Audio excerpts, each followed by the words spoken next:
ಇವತ್ತು ಸಮಯದಲ್ಲಿ ನಾವು ಇನ್ನೊಂದು ವಿಷಯವನ್ನು ನಾವು ಆಲೋಚನೆ ಮಾಡಿಕೊಳ್ಳೋಣ. ಕ್ರೈಸ್ತರು ಯಾವ ಆಶೆಗಳನ್ನು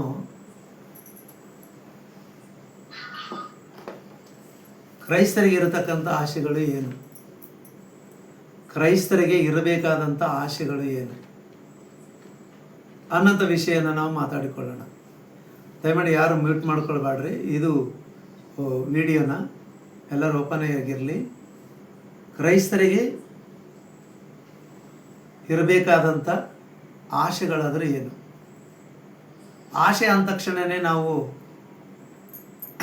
ಅನೇಕ ರೀತಿಯಲ್ಲಿ ಈ ಭೂಲೋಕದಲ್ಲಿ ಆಶೆಗಳನ್ನು ಬಯಸ್ತಾ ಇರ್ತೀವಿ. ನಮಗೆ ಬೇಕಾದಷ್ಟು ಆಶೆಗಳು ಇದ್ದಾವೆ, ಲೋಕದಲ್ಲಿ ಬಹಳಷ್ಟು ಆಶೆಗಳಿದ್ದಾವೆ. ನಮಗೆ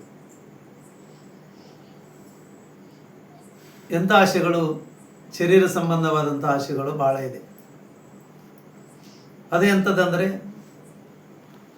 ನಾವು ಬಯಸಿದ್ದನ್ನು ನಮಗೆ ಬೇಕಂತಕ್ಕಂಥದ್ದು ಆಶೆ, ನಾವು ನೋಡಿದ್ದನ್ನು ನಮಗೆ ಬೇಕಂತಕ್ಕಂಥ ಆಶೆ. ಅಫ್ಕೋರ್ಸ್ ಒಂದು ಬೈಕ್ ನೋಡಿದ್ವಿ ಅಂತ ಹೇಳಿದ್ರಿ, ಇಂಥ ಬೈಕ್ ನನಗೆ ಬೇಕು, ಅಥವಾ ಒಂದು ಕಾರ್ ನೋಡಿದರೆ ಇಂಥ ಕಾರ್ ನನಗೆ ಬೇಕು, ಅಥವಾ ಬಂಗಾರದ ಮೇಲೆ ಆಸೆ ಇದೆ ನಮಗೆ, ವಸ್ತ್ರಗಳ ಮೇಲೆ ಆಸೆ ಇದೆ ನಮಗೆ, ಆಸ್ತಿ ಮೇಲೆ ಆಸೆ ಇದೆ ನಮಗೆ, ಅಂತಸ್ತಿನ ಮೇಲೆ ಆಸೆ ಇದೆ ನಮಗೆ. ದುಡ್ಡಿನ ವಿಷಯದಲ್ಲಿ ಅಂತೂ ಆಸೆ ಇಲ್ಲದಂಥ ಮನುಷ್ಯ ಯಾರೂ ಭೂಮಿ ಮೇಲೆ ಕಾಣಲ್ಲ. ಯಾರೋ ಅಪರೂಪ ಇರ್ತಾರೆ ದುಡ್ಡೇ ಬೇಡ ಅಂತಕ್ಕಂಥ ಆಲೋಚನೆಯಿಂದ. ಬಟ್ ಆಸೆ ಇಲ್ಲದಂಥ ಮನುಷ್ಯಂತೂ ಭೂಮಿ ಮೇಲೆ ಯಾರೂ ಇಲ್ಲ. ಪ್ರತಿಯೊಬ್ಬ ಮನುಷ್ಯನಿಗೆ ಆಸೆ ಇದ್ದೇ ಇರುತ್ತೆ. ಪ್ರತಿಯೊಬ್ಬರಿಗೂ ಒಂದೊಂದು ವಿಧವಾಗಿ ಒಂದೊಂದರ ಮೇಲೆ ಆಸೆ ಅಂತಕ್ಕಂಥದ್ದು ಇರುತ್ತದೆ. ಸಂಪತ್ತಿನ ಮೇಲೆ, ಅಥವಾ ನಾವು ಧರಿಸಿಕೊಳ್ಳುವಂಥ ವಸ್ತ್ರಗಳ ಮೇಲೆ. ಬಂಗಾರ ಬೇಡ ಅನ್ನೋರು ಯಾರನ್ನಿದಾರ? ಇಲ್ಲ. ದುಡ್ಡು ಬೇಡ ಅನ್ನೋರು ಯಾರಾದ್ರೂ ಇದ್ದಾರ? ಇಲ್ಲ. ಆಸ್ತಿ ಬೇಡ ಅನ್ನೋರು ಯಾರಾದ್ರೂ ಇದ್ದಾರ? ಇಲ್ಲ. ಎಲ್ಲರೂ ಬೇಕನ್ನೋರೇ ಇದ್ದಾರೆ ಹೊರತು ಬೇಡ ಅಂತಕ್ಕಂಥವರು ಯಾರೂ ಇಲ್ಲ ಪ್ರಿಯರೇ. ಇದು ಲೋಕ ಸಂಬಂಧವಾದಂಥ ಆಶೆಗಳಿಂದ ಇವತ್ತು ಭೂಮಿ ಮೇಲಿರ್ತಕ್ಕಂಥ ಪ್ರತಿಯೊಬ್ಬರು ಕೂಡ, ಕ್ರೈಸ್ತರಾದರೂ, ಅನ್ಯ ಜನರಾದರೂ, ಇನ್ನೂ ಅನೇಕ ಜನಾಂಗದವರು ಕೂಡ ಏನು ಮಾಡ್ತಾ ಇದ್ದಾರೆ ಅಂದರೆ ಈ ಲೋಕದ ಮೇಲೆ ಆಸೆ ಇಟ್ಟುಕೊಂಡು ಜೀವನ ಮಾಡ್ತಾ ಇದ್ದಾರೆ. ಕ್ರೈಸ್ತರು ಕೂಡ ಇವತ್ತು ಲೋಕ ಸಂಬಂಧವಾದಂಥ ಆಶೆಗಳನ್ನಿಟ್ಟುಕೊಂಡು ಜೀವನ ಮಾಡುವಂಥವ್ರನ್ನ ನಾವು ನೋಡ್ತಾ ಇರ್ತೀವಿ. ಆಲೋಚನೆ ಮಾಡಿ, ಇದು ಕ್ರೈಸ್ತರಿಗಿರಬೇಕಾದಂಥ ಆಶೆಗಳು ಏನು? ಕ್ರೈಸ್ತರು ಯಾವ ಆಸೆ ಇಟ್ಟುಕೊಂಡು ಜೀವನ ಮಾಡಬೇಕಾಗಿದೆ?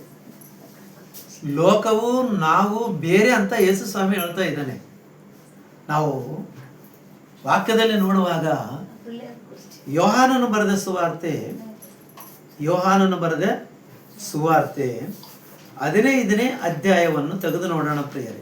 ಎಲ್ಲರೂ ಬೈಬಲ್ ಇರ್ತಕ್ಕಂಥವರು ಪ್ರತಿಯೊಬ್ಬರು ಕೂಡ ಬೈಬಲನ್ನು ತೆಗೆದು ಓದ್ರಿ, ಬರ್ಕೊಳ್ರಿ. 15ನೇ ಅಧ್ಯಾಯ ಏನು ಹೇಳ್ತಾ ಇದ್ದಾನೆ ಇಲ್ಲಿ? ಯಾರು ಆಡಿಯೋ ಮ್ಯೂಟ್ ಮಾಡ್ರಿ, ವಿಡಿಯೋ ಮಾತ್ರ ಇರಲಿ, ಆಡಿಯೋನು ಬಂದ್ ಮಾಡ್ರಿ. ಪ್ರೀತಿಯುಳ್ಳಂಥ ದೇವರ ಮಕ್ಕಳೇ, ಯೋಹಾನ ಬರೆದ ಸುವಾರ್ತೆ 15ನೇ ಅಧ್ಯಾಯ 17ನೇ ವಚನದಿಂದ ನಾವು ಓದಿಕೊಳ್ಳೋಣ. 15ನೇ ವಚನದಿಂದ 17ನೇ ವಚನ.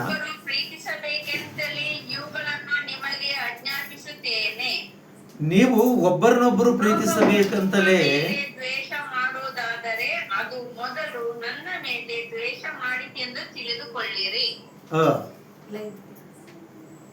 ನೀವು ಲೋಕದ ಕಡೆಯವರಾಗಿದ್ದರೆ ಲೋಕವು ನಿಮ್ಮ ಮೇಲೆ ಸಣ್ಣವರೆಂದು ಆದರೆ ನೀವು ಲೋಕದ ಕಡೆಯವರಲ್ಲದೆ ಇರುವುದರಿಂದಲೂ ಸಾಕು ಪ್ರಿಯರೇ, ಸಾಕು. ತೆಗೆದುಕೊಂಡಿರುವುದರಿಂದ ಲೋಕವು ನಿಮ್ಮ ಮೇಲೆ ದ್ವೇಷ ಮಾಡುತ್ತದೆ. ನೀವು ಬೈಬಲ್ ಓದಂದ್ರೆ ಎಲ್ಲ ಓದಿ ಬಿಡ್ತೀರಿ. ನಾನು ಹೇಳಿದ್ದೆರಡು ವಚನ ನಾನು ಓದ್ತೇನೆ. ನೀವು ಒಬ್ಬರನ್ನೊಬ್ಬರು ಪ್ರೀತಿಸಬೇಕಂತಲೇ ನೀವು ಇವುಗಳನ್ನು ನಿಮಗೆ ಆಜ್ಞಾಪಿಸುತ್ತೇನೆ. ಲೋಕವು ನಿಮ್ಮ ಮೇಲೆ ದ್ವೇಷಿಸುವುದಾದರೆ ಅದು ಮೊದಲು ನನ್ನ ಮೇಲೆ ದ್ವೇಷ ಮಾಡಿತೆಂದು ತಿಳಿದುಕೊಳ್ಳಿರಿ. ನೀವು ಲೋಕದ ಕಡೆಯವರಾಗಿರುತ್ತಿದ್ದರೆ ಲೋಕವು ನಿಮ್ಮ ಮೇಲೆ ತನ್ನವರೆಂದು ಮಮತೆ ಇಡುತ್ತಿತ್ತು. ಆದರೆ ನೀವು ಲೋಕದ ಕಡೆಯವರಲ್ಲದೆ ಇರುವುದರಿಂದಲೂ ನಾನು ನಿಮ್ಮನ್ನು ಲೋಕದೊಳಗಿಂದ ಆರಿಸಿ ತೆಗೆದುಕೊಂಡಿರುವುದರಿಂದಲೂ ಲೋಕವು ನಿಮ್ಮ ಮೇಲೆ ದ್ವೇಷ ಮಾಡುತ್ತದೆ ಎಂಬುದಾಗಿ ವಾಕ್ಯವು ಸ್ಪಷ್ಟವಾಗಿ ನಮಗೆ ಬೋಧನೆ ಮಾಡ್ತಾ ಇದೆ. ಅಂದರೆ ನಮಗೆ ಏನು ಅರ್ಥ ಆಗ್ತಾ ಇದೆ ಅಂತಂದರೆ, ನಾವು ಲೋಕದ ಮನುಷ್ಯರಲ್ಲ. ಲೋಕದ ಮೇಲೆ ಆಶೆಗಳನ್ನಿಟ್ಟುಕೊಂಡು ಜೀವನ ಮಾಡುವುದಕ್ಕೆ ನಾವು ಲೋಕದ ಕಡೆಯವರಲ್ಲ ಎಂಬುದಾಗಿ ಯೇಸು ಸ್ವಾಮಿ ಸ್ಪಷ್ಟವಾಗಿ ನಮಗೆ ಬೋಧನೆ ಮಾಡ್ತಾ ಇದ್ದಾನೆ. ಅಂದರೆ ನಾವು ಲೋಕದವರಾಗಿದ್ದರೆ ಲೋಕವು ನಮ್ಮನ್ನು ಪ್ರೀತಿಸ್ತಿತ್ತು, ನಾವು ಲೋಕವನ್ನು ಪ್ರೀತಿಸಬಹುದಾಗಿತ್ತು ಅಂತ ಹೇಳ್ತಾ ಇದ್ದಾನೆ. ಅಂದರೆ ನಾವು ಲೋಕದವರು ಅಲ್ಲ, ಲೋಕಕ್ಕೂ ನಮಗೂ ಸಂಬಂಧನೇ ಇಲ್ಲ.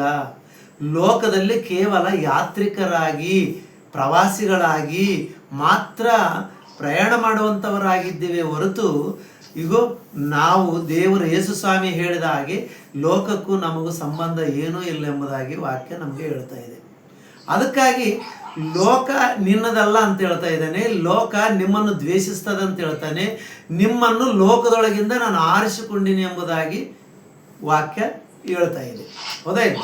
ಅಂದರೆ ಲೋಕದಿಂದ ನಮ್ಮನ್ನು ಬೇರ್ಪಡಿಸಿದ್ದಾನೆ, ಬೇರೆ ಮಾಡಿಕೊಂಡಿದ್ದಾನೆ, ಆರಿಸಿಕೊಂಡಿದ್ದಾನೆ ಅಂದಮೇಲೆ ಲೋಕದ ಮೇಲೆ ಆಶೆಗಳಿಟ್ಟುಕೊಂಡು ಲೋಕ ಯಾವ ರೀತಿಯಲ್ಲಾದರೂ ಬದುಕುತ್ತಾ ಇದ್ದೆ, ಆಸ್ತಿ ಮೇಲೆ, ಅಂತಸ್ತು ಮೇಲೆ, ಬಂಗಾರ ಮೇಲೆ, ವಸ್ತ್ರಗಳ ಮೇಲೆ, ಇನ್ನು ದುಡ್ಡಿನ ಮೇಲೆ, ಇನ್ನೂ ಬೇಕಾಗಿರತಕ್ಕಂಥ ಸಾಮಗ್ರಿಗಳ ಮೇಲೆ ಆಶೆಗಳನ್ನಿಟ್ಟು ಪತ್ರಿಕೆ 3ನೇ ಅಧ್ಯಾಯ ಪ್ರಾರಂಭದನೇ ವಚನ, ಕೊಲೊಸ್ಸೆದವರಿಗೆ ಬರೆದಂಥ ಪತ್ರಿಕೆ 3ನೇ ಅಧ್ಯಾಯ ಪ್ರಾರಂಭ ವಚನ.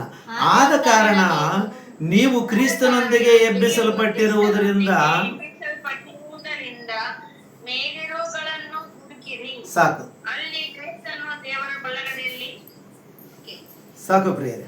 ಆದ ಕಾರಣ ನೀವು ಕ್ರಿಸ್ತನೊಂದಿಗೆ ಎಬ್ಬಿಸಲ್ಪಟ್ಟಿರುವುದರಿಂದ ಮೇಲೆ ಇರುವುಗಳನ್ನು ಹುಡುಕಿರಿ.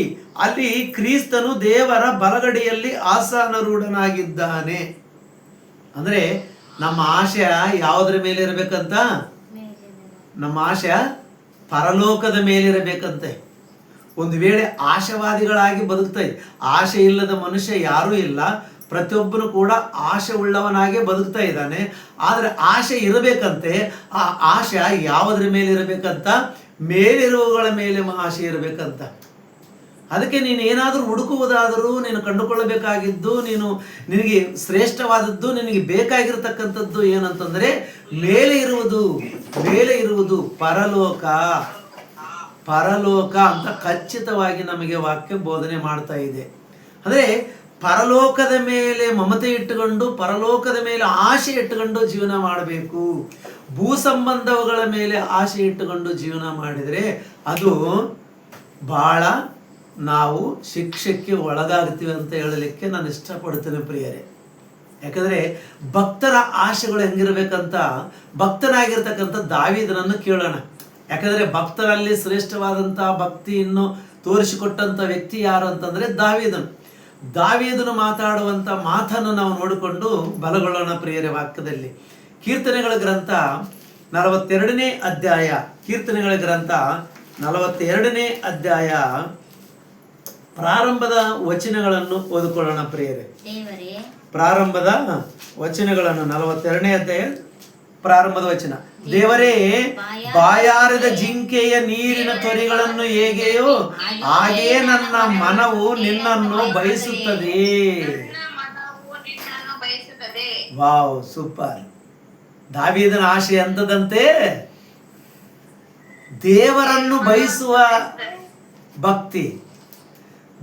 ರಾಜನಾಗಿರ್ತಕ್ಕಂಥ ದಾವೀದನು ಲೋಕದ ಮೇಲೆ ಆಶೆಗಳನ್ನು ಇಟ್ಟುಕೊಂಡಿರ್ತಕ್ಕಂಥ ದಾವೀದನು ಅಂತ ಅನ್ಲಿಕ್ಕೆ ಇಲ್ಲಿ ಆಸ್ಪದ ಇಲ್ಲ ಪ್ರಿಯರೇ. ಆತನು ಲೋಕದ ಮೇಲೆ ಆಶೆಗಳು ಇಟ್ಟುಕೊಂಡಿಲ್ಲ. ಯಾಕಂದ್ರೆ ರಾಜನಾಗಿದ್ರು ಕೂಡ, ಸಿರಿ ಸಂಪತ್ತಿದ್ರು ಕೂಡ, ಬೇಕಾದಷ್ಟು ಇದ್ರೂ ಕೂಡ, ಆತನು ಒಡೆಯನಾಗಿದ್ದರೂ ಕೂಡ ಆತನಿಗೆ ಆಶೆ ಯಾವುದ್ರ ಮೇಲೆ ಅಂತ? ದೇವರ ಮೇಲೆ ಅಂತ ವಾಕ್ಯ ಹೇಳ್ತಾ ಇದೆ ನೋಡ್ರಿ ಪ್ರಿಯರೇ. ದೇವರ ಮೇಲೆ ಆಶೆ ಇಟ್ಟುಕೊಂಡಿದ್ದೀನಿ ನಾನು.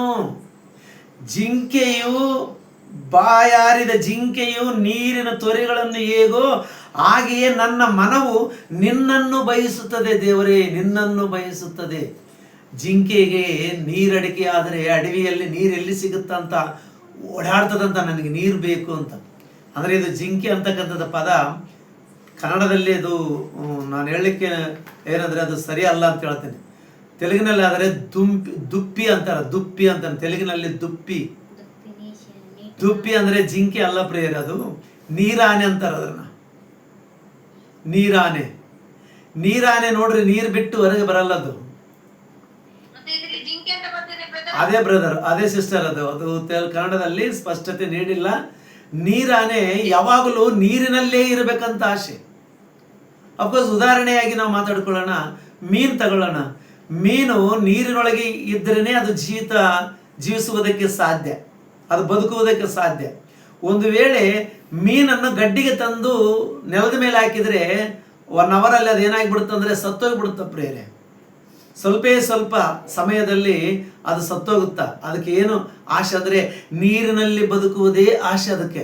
ಅದೇ ರೀತಿಯಲ್ಲಿ ಈ ನೀರಾನೆ ಅಂತಕ್ಕಂಥದ್ದು ಏನಿದೆ ನೋಡು, ಈ ನೀರಾನೆ ಅಂತಕ್ಕಂಥದ್ದು ನೀರಿನಲ್ಲೇ ಇರ್ತದೆ. ಅದು ಜಾಸ್ತಿ ನೀರೆಲ್ಲಿ ಇರ್ತದೆ ಅಂದರೆ ಆ ನೀರಿನ ಸರ್ವೆಂಡಲ್ಲೇ ತಿರುಗುತ್ತಿರ್ತದೆ. ಹೊರಗಡೆ ಬಂದು ಅದರ ಪಕ್ಕ ಹಸಿರು ಹುಲ್ಲನ್ನು ತಿಂದು ಮತ್ತೆ ನೀರಲ್ಲೇ ಹೋಗಿ ಜೀವನ ಮಾಡ್ಬೇಕಂತ ಆಸೆ ಪಡ್ತಿರ್ತದೆ. ಅದು ಯಾವ ರೀತಿ ಆದರೂ ನೀರನ್ನೇ ಬಯಸುತ್ತದೋ. ದೇವರೇ, ನಾನು ನಿನ್ನನ್ನು ಬಯಸ್ತಾ ಇದ್ದೀನಿ. ನನಗೆ ಆಶೆ ಏನಂದರೆ ದೇವರಲ್ಲೇ ಇರಬೇಕು, ಭಕ್ತಿಯಲ್ಲೇ ಇರಬೇಕು, ನಂಬಿಗಸ್ತನಾಗೆ ಬದುಕಬೇಕು, ದೇವರಿಗೋಸ್ಕರ ಬದುಕಬೇಕು, ದೇವರ ಆಶೀರ್ವಾದ ಪಡ್ಕೋಬೇಕು, ದೇವರೊಂದಿಗೆ ನಾನು ಜೀವನ ಮಾಡಬೇಕು. ಅದು ನನ್ನ ಆಶೆ. ಭಕ್ತರು ಆಸೆ ಪಡುವಂಥದ್ದು ದೇವರನ್ನು ಮತ್ತು ಪರಲೋಕವನ್ನು ಆಸೆ ಪಟ್ಟು ಜೀವನ ಮಾಡಬೇಕಾಗಿದೆ. ಇವತ್ತಿನ ಭಕ್ತರು ಹೆಂಗಿದ್ದಾರೆ ಅಂದರೆ ದೇವರನ್ನು ಪ್ರಾರ್ಥಿಸ್ತಾರೆ, ದೇವರಲ್ಲಿ ಇದ್ದೀವಿ ಅಂತ ಹೇಳ್ತಾರೆ, ಚರ್ಚಿಗೆ ಹೋಗ್ತಾರ, ಎಲ್ಲ ಮಾಡ್ತಾರ, ಲೋಕನೂ ಬೇಕಂತಾರೆ. ಲೋಕ ಸಂಪಾದನೆ ಬೇಕು, ಲೋಕ ಐಶ್ವರ್ಯ ಬೇಕು, ಲೋಕ ಆಶಾಪಾಶಗಳೆಲ್ಲ ತೀರಿಸಿಕೊಳ್ಳಬೇಕು, ದುಡ್ಡು ಬೇಕು, ಬಂಗಾರ ಬೇಕು, ಎಲ್ಲ ಬೇಕು. ಎಲ್ಲದರ ಮೇಲೆ ಮನಸ್ಸು. ಏನಪ್ಪ ಅಂದರೆ ಭಾನುವಾರಕ್ಕೊಂದ್ಸಲ ಚರ್ಚಿಗೆ ಹೋಗ್ತಾರೆ, ದೇವರ ಆರಾಧನೆ ಮಾಡ್ತಾರೆ, ದೇವರು ಹಬ್ಬ ನಾನು ದೇವ್ರ ಭಕ್ತನ ಅಂತ ಹೇಳ್ಕೊಳ್ತಾರೆ. ದೇವರ ಭಕ್ತನಾಗಿದ್ದರೆ ನಿನ್ನಲ್ಲಿರ್ತಕ್ಕಂಥ ಆಶೆ ಅಂತದಂದರೆ ಈಗ ಹೇಳ್ತಾ ಇದ್ದಾನೆ, ದೇವರೇ, ನನ್ನ ಮನವು ನಿನ್ನನ್ನು ಬಯಸುತ್ತದೆ, ನನ್ನ ಮನಸ್ಸು ನಿನ್ನ ಮೇಲೆ ಇಷ್ಟ, ನೀನು ಬಿಟ್ಟರೆ ನನಗೆ ಯಾರೂ ಬೇಕಾಗಿಲ್ಲ, ನೀನೇ ಬೇಕಂತದ್ದು. 73ನೇ ಕೀರ್ತನೆ ಒಂದ್ಸಲ ತೆಗಿರಿ ಪ್ರಿಯರೇ. 73ನೇ ಕೀರ್ತನೆ 25ನೇ ವಚನವನ್ನು ಓದ್ರಿ ಪ್ರಿಯರೇ. ಆಸಾಫ ರಾಜನು ಹೇಳ್ತಾ ಇದ್ದಾನೆ, ಆತನು ಕೂಡ ಏನ್ ಹೇಳ್ತಾ ಇದ್ದಾನೆ?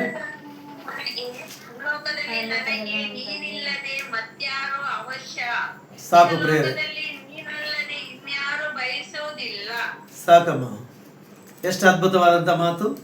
ಪರಲೋಕದಲ್ಲಿ ನನಗೆ ನೀನಲ್ಲದೆ ಮತ್ಯಾರು ಅವಶ್ಯ, ಈ ಲೋಕದಲ್ಲಿ ನಿನ್ನನ್ನಲ್ಲದೆ ಇನ್ಯಾರನ್ನು ಬಯಸುವುದಿಲ್ಲ ನಾನು. ದೇವರೇ, ನಿನ್ನ ಬಿಟ್ಟರೆ ನನಗೆ ಯಾರು ಬೇಡಪ್ಪ ದೇವರೇ ಅಂತ ಹೇಳ್ತಾ ಇದ್ ನೋಡು. ನೀನೇ ಬೇಕು ನನಗೆ. ಈ ಲೋಕದಲ್ಲಿ ನೀನೇ ಬೇಕು, ಪರಲೋಕದಲ್ಲಿ ನೀನೇ ಬೇಕು, ಭೂಲೋಕದಲ್ಲಿ ನೀನೇ ಬೇಕು, ಪರಲೋಕದಲ್ಲಿ ನೀನೇ ಬೇಕು. ಯಾರಿದಾರ್ರಿ ಇಂಥ ಭಕ್ತರು ಇವತ್ತು? ಬೆಳಕರೆದರೆ ಸಾಕು, ಸೂರ್ಯೋದಯ ಆಗಿ ಸೂರ್ಯಾಸ್ತಮಯವರೆಗೆ ಲೋಕ ಬೇಕು, ಲೋಕದ ಆಸ್ತಿ ಬೇಕು, ಲೋಕದ ಎಲ್ಲ ರೀತಿಯಲ್ಲಿ ಬೇಕು ನನಗೆ. ಲೋಕದ ಮೇಲೆ ಆಸೆ ಇಟ್ಟುಕೊಂಡು ಜೀವನ ಮಾಡ್ತಾನೆ ಮನುಷ್ಯ. ಲೋಕದ ಮೇಲೆ ಆಸೆ ಇಟ್ಟುಕೊಂಡು ಜೀವನ ಮಾಡಿ ಏನಂತಾನ, ನನಗೆ ದೇವರು ಬೇಕು ಅಂತಾನ. ನನಗೆ ದೇವರು ಬೇಕು, ಲೋಕ ಬೇಕು, ದೇವರು ಬೇಕನ್ನ ಕ್ರೈಸ್ತರಿದ್ದಾರೆ. ದೇವರು ಬೇಡ, ಲೋಕ ಬೇಕನ್ನ ಕ್ರೈಸ್ತರಿದ್ದಾರೆ. ಎರಡನ್ನು ಬಯಸುವಂತ ಕ್ರೈಸ್ತರಿದ್ದಾರೆ. ಆದರೆ ದೇವರನ್ನೇ ಬಯಸುವಂತ ಕ್ರೈಸ್ತರು ಯಾರನ್ನಿದ್ದಾರೆ ಅಂತಂದ್ರೆ ಯಾರೂ ಇಲ್ಲ ಈ ಲೋಕದಲ್ಲಿ ಅಂತ ಹೇಳಲಿಕ್ಕೆ ಇಷ್ಟಪಡ್ತೀನಿ. ಯಾರೂ ಇಲ್ಲ. ಹಾಗೆ ಹೇಳ್ತಾನ ಭಕ್ತ ಅದನ್ನು. ಪರಲೋಕದಲ್ಲಿ ನಿನ್ನನ್ನು ಬಿಟ್ಟರೆ ನನಗೆ ಇನ್ಯಾರಿದಾರಪ್ಪ ಅಂತ ಹೇಳಿ ಈ ಲೋಕದಲ್ಲಿ ನೀನಲ್ಲದೆ ಇನ್ಯಾರನ್ನು ನಾನು ಬಯಸುವುದಿಲ್ಲ. ಆಸಾಫ ರಾಜನು ಕೂಡ ದೇಶವನ್ನು ಪರಿಪಾಲನೆ ಮಾಡಿರತಕ್ಕಂಥ ಅರಸನಾಗಿದ್ದರೂ ಕೂಡ ಅವ ಹೇಳ್ತಾನ, ದೇವರು ಬಿಟ್ಟರೆ ನನಗೆ ಯಾರೂ ಬೇಡ, ದೇವರು ಬಿಟ್ಟರೆ ನನಗೆ ಯಾರೂ ಬೇಡ. ಇದೇ ವಚನ ತೆಲುಗಿನಲ್ಲಿ ಆಲೋಚನೆ ಮಾಡಿದ ನಂತರ, ಆಕಾಶವಂದು ನೀವು ತಪ್ಪನಾಕೆ ಎವರುನ್ನಾರು ಅಂತಾನ. ನನಗೆ ಯಾರಿದಾರಪ್ಪ ಅಂತ ಹೇಳ್ತಾನ. ನನಗೆ ಯಾರಿದ್ದಾರೆ? ಈ ಲೋಕದಲ್ಲಿ ನನಗೆ ಯಾರೂ ಬೇಡ ಅಂತ ಕನ್ನಡದಲ್ಲಿ ಹೇಳ್ತಾನೆ, ತೆಲುಗಿನಲ್ಲಿ ಯಾರಿದ್ದಾರೆ ನನಗೆ ಅಂತ ಕೇಳ್ತಾ ಇದ್ದಾನೆ. ನಿನ್ನ ಬಿಟ್ಟರೆ ನನಗೆ ಯಾರಿದ್ದಾರೆ? ನನ್ನವರು ಅಂತಕ್ಕಂಥವರು ಯಾರು ಶಾಶ್ವತವಾಗಿ ನಮ್ಮೆಂದೇ ಇರುವಂಥವರಲ್ಲ. ಕಟ್ಟಿಗಂಡು ಹೆಂಡತಿ ಆಗಿರ್ಬೋದು, ಗಂಡ ಆಗಿರ್ಬೋದು, ಮಕ್ಕಳಾಗಿರ್ಬೋದು, ಅಣ್ಣ ತಮ್ಮಂದರಾಗಿರ್ಬೋದು, ಬಂಧು ಬಳಗದವರಾಗಿರ್ಬೋದು, ಆತ್ಮೀಯರಾಗಿರ್ಬೋದು, ಸ್ನೇಹಿತರಾಗಿರ್ಬೋದು, ಯಾರು ಆಗಲಿ ಕೊನೆಯವರೆಗೆ ನಮ್ಮ ಜೊತೆಗೆ ಇರತಕ್ಕಂಥವರು ಯಾರೂ ಇಲ್ಲ. ಅಷ್ಟ್ಯಾಕ ಪ್ರಿಯರೇ, ನಾನು ನಂಬಿ ಬದುಕತಕ್ಕಂಥ ನನ್ನ ಶರೀರನೇ ನನ್ನ ಜೊತೆಯಲ್ಲಿ ಶಾಶ್ವತವಾಗಿ ಇರಲ್ಲ. ಅದಕ್ಕೆ ಹೇಳ್ತಾ ಇದ್ದಾನೆ ಭಕ್ತನು, ಯಾರಪ್ಪ ನನಗೆ ಇದ್ದವರು? ನಿನ್ನ ಬಿಟ್ಟರೆ ನನಗೆ ಯಾರಿದ್ದಾರೆ? ಅದಕ್ಕೆ ನನ್ನ ಆಶೆ ಏನಂದರೆ, ನೀನೊಬ್ಬನಿದ್ದರೆ ಸಾಕು, ಈ ಲೋಕ ನನಗೆ ಯಾರು ಬೇಡ, ನೀನೊಬ್ಬನೇ ಬೇಕು ನನಗೆ. ಸುಮ್ಮನೆ ಡಂಬಚಾರ ಕೇಳ್ಕೊಂತಾರೆ, ನನಗೆ ಇಷ್ಟು ಮಂದಿ ಇದಾರ, ಅಷ್ಟು ಮಂದಿ ಇದಾರ, ನನ್ನಿಂದ ನನ್ನ ಬ್ಯಾಕ್ಗ್ರೌಂಡ್ ದೊಡ್ಡದಿದೆ ಅಂತ ಹೇಳ್ಕೊಂತಿರ್ತಾರೆ. ಬ್ಯಾಕ್ಗ್ರೌಂಡ್ ದೊಡ್ಡದಿದ್ರೆ ಏನು ಮಾಡೋದೈತೆ? ನೀನು ಬ್ಯಾಚುಲರ್ ಇದ್ದರೆ ಏನು ಮಾಡೋದೈತೆ? ಆಲೋಚನೆ ಮಾಡ್ರಿ.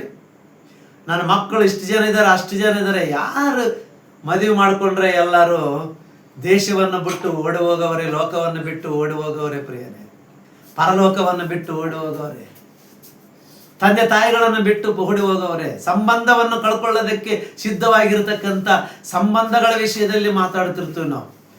ನನ್ನವರು, ನನ್ನ ಉಸಿರು, ನನ್ನ ಪ್ರಾಣ, ನಂದು ನಂದು ನಂದು ಅಂತೀವಿ. ಸ್ವಲ್ಪ ಏನಾನ ವ್ಯತ್ಯಾಸ ಬಂತಂದರೆ ಅವನು ಬೇಡ, ಅವಳು ಬೇಡ, ಅವ್ರ ಸಾವಾಸನು ಬೇಡ ಅಂತೀವಿ. ಆದರೆ ದೇವರು ಶಾಶ್ವತವಾದ ಪ್ರೀತಿಯಿಂದ ಪ್ರೀತಿಸುವಂಥ ದೇವರಾಗಿದ್ದಾನೆ ಅಂತ.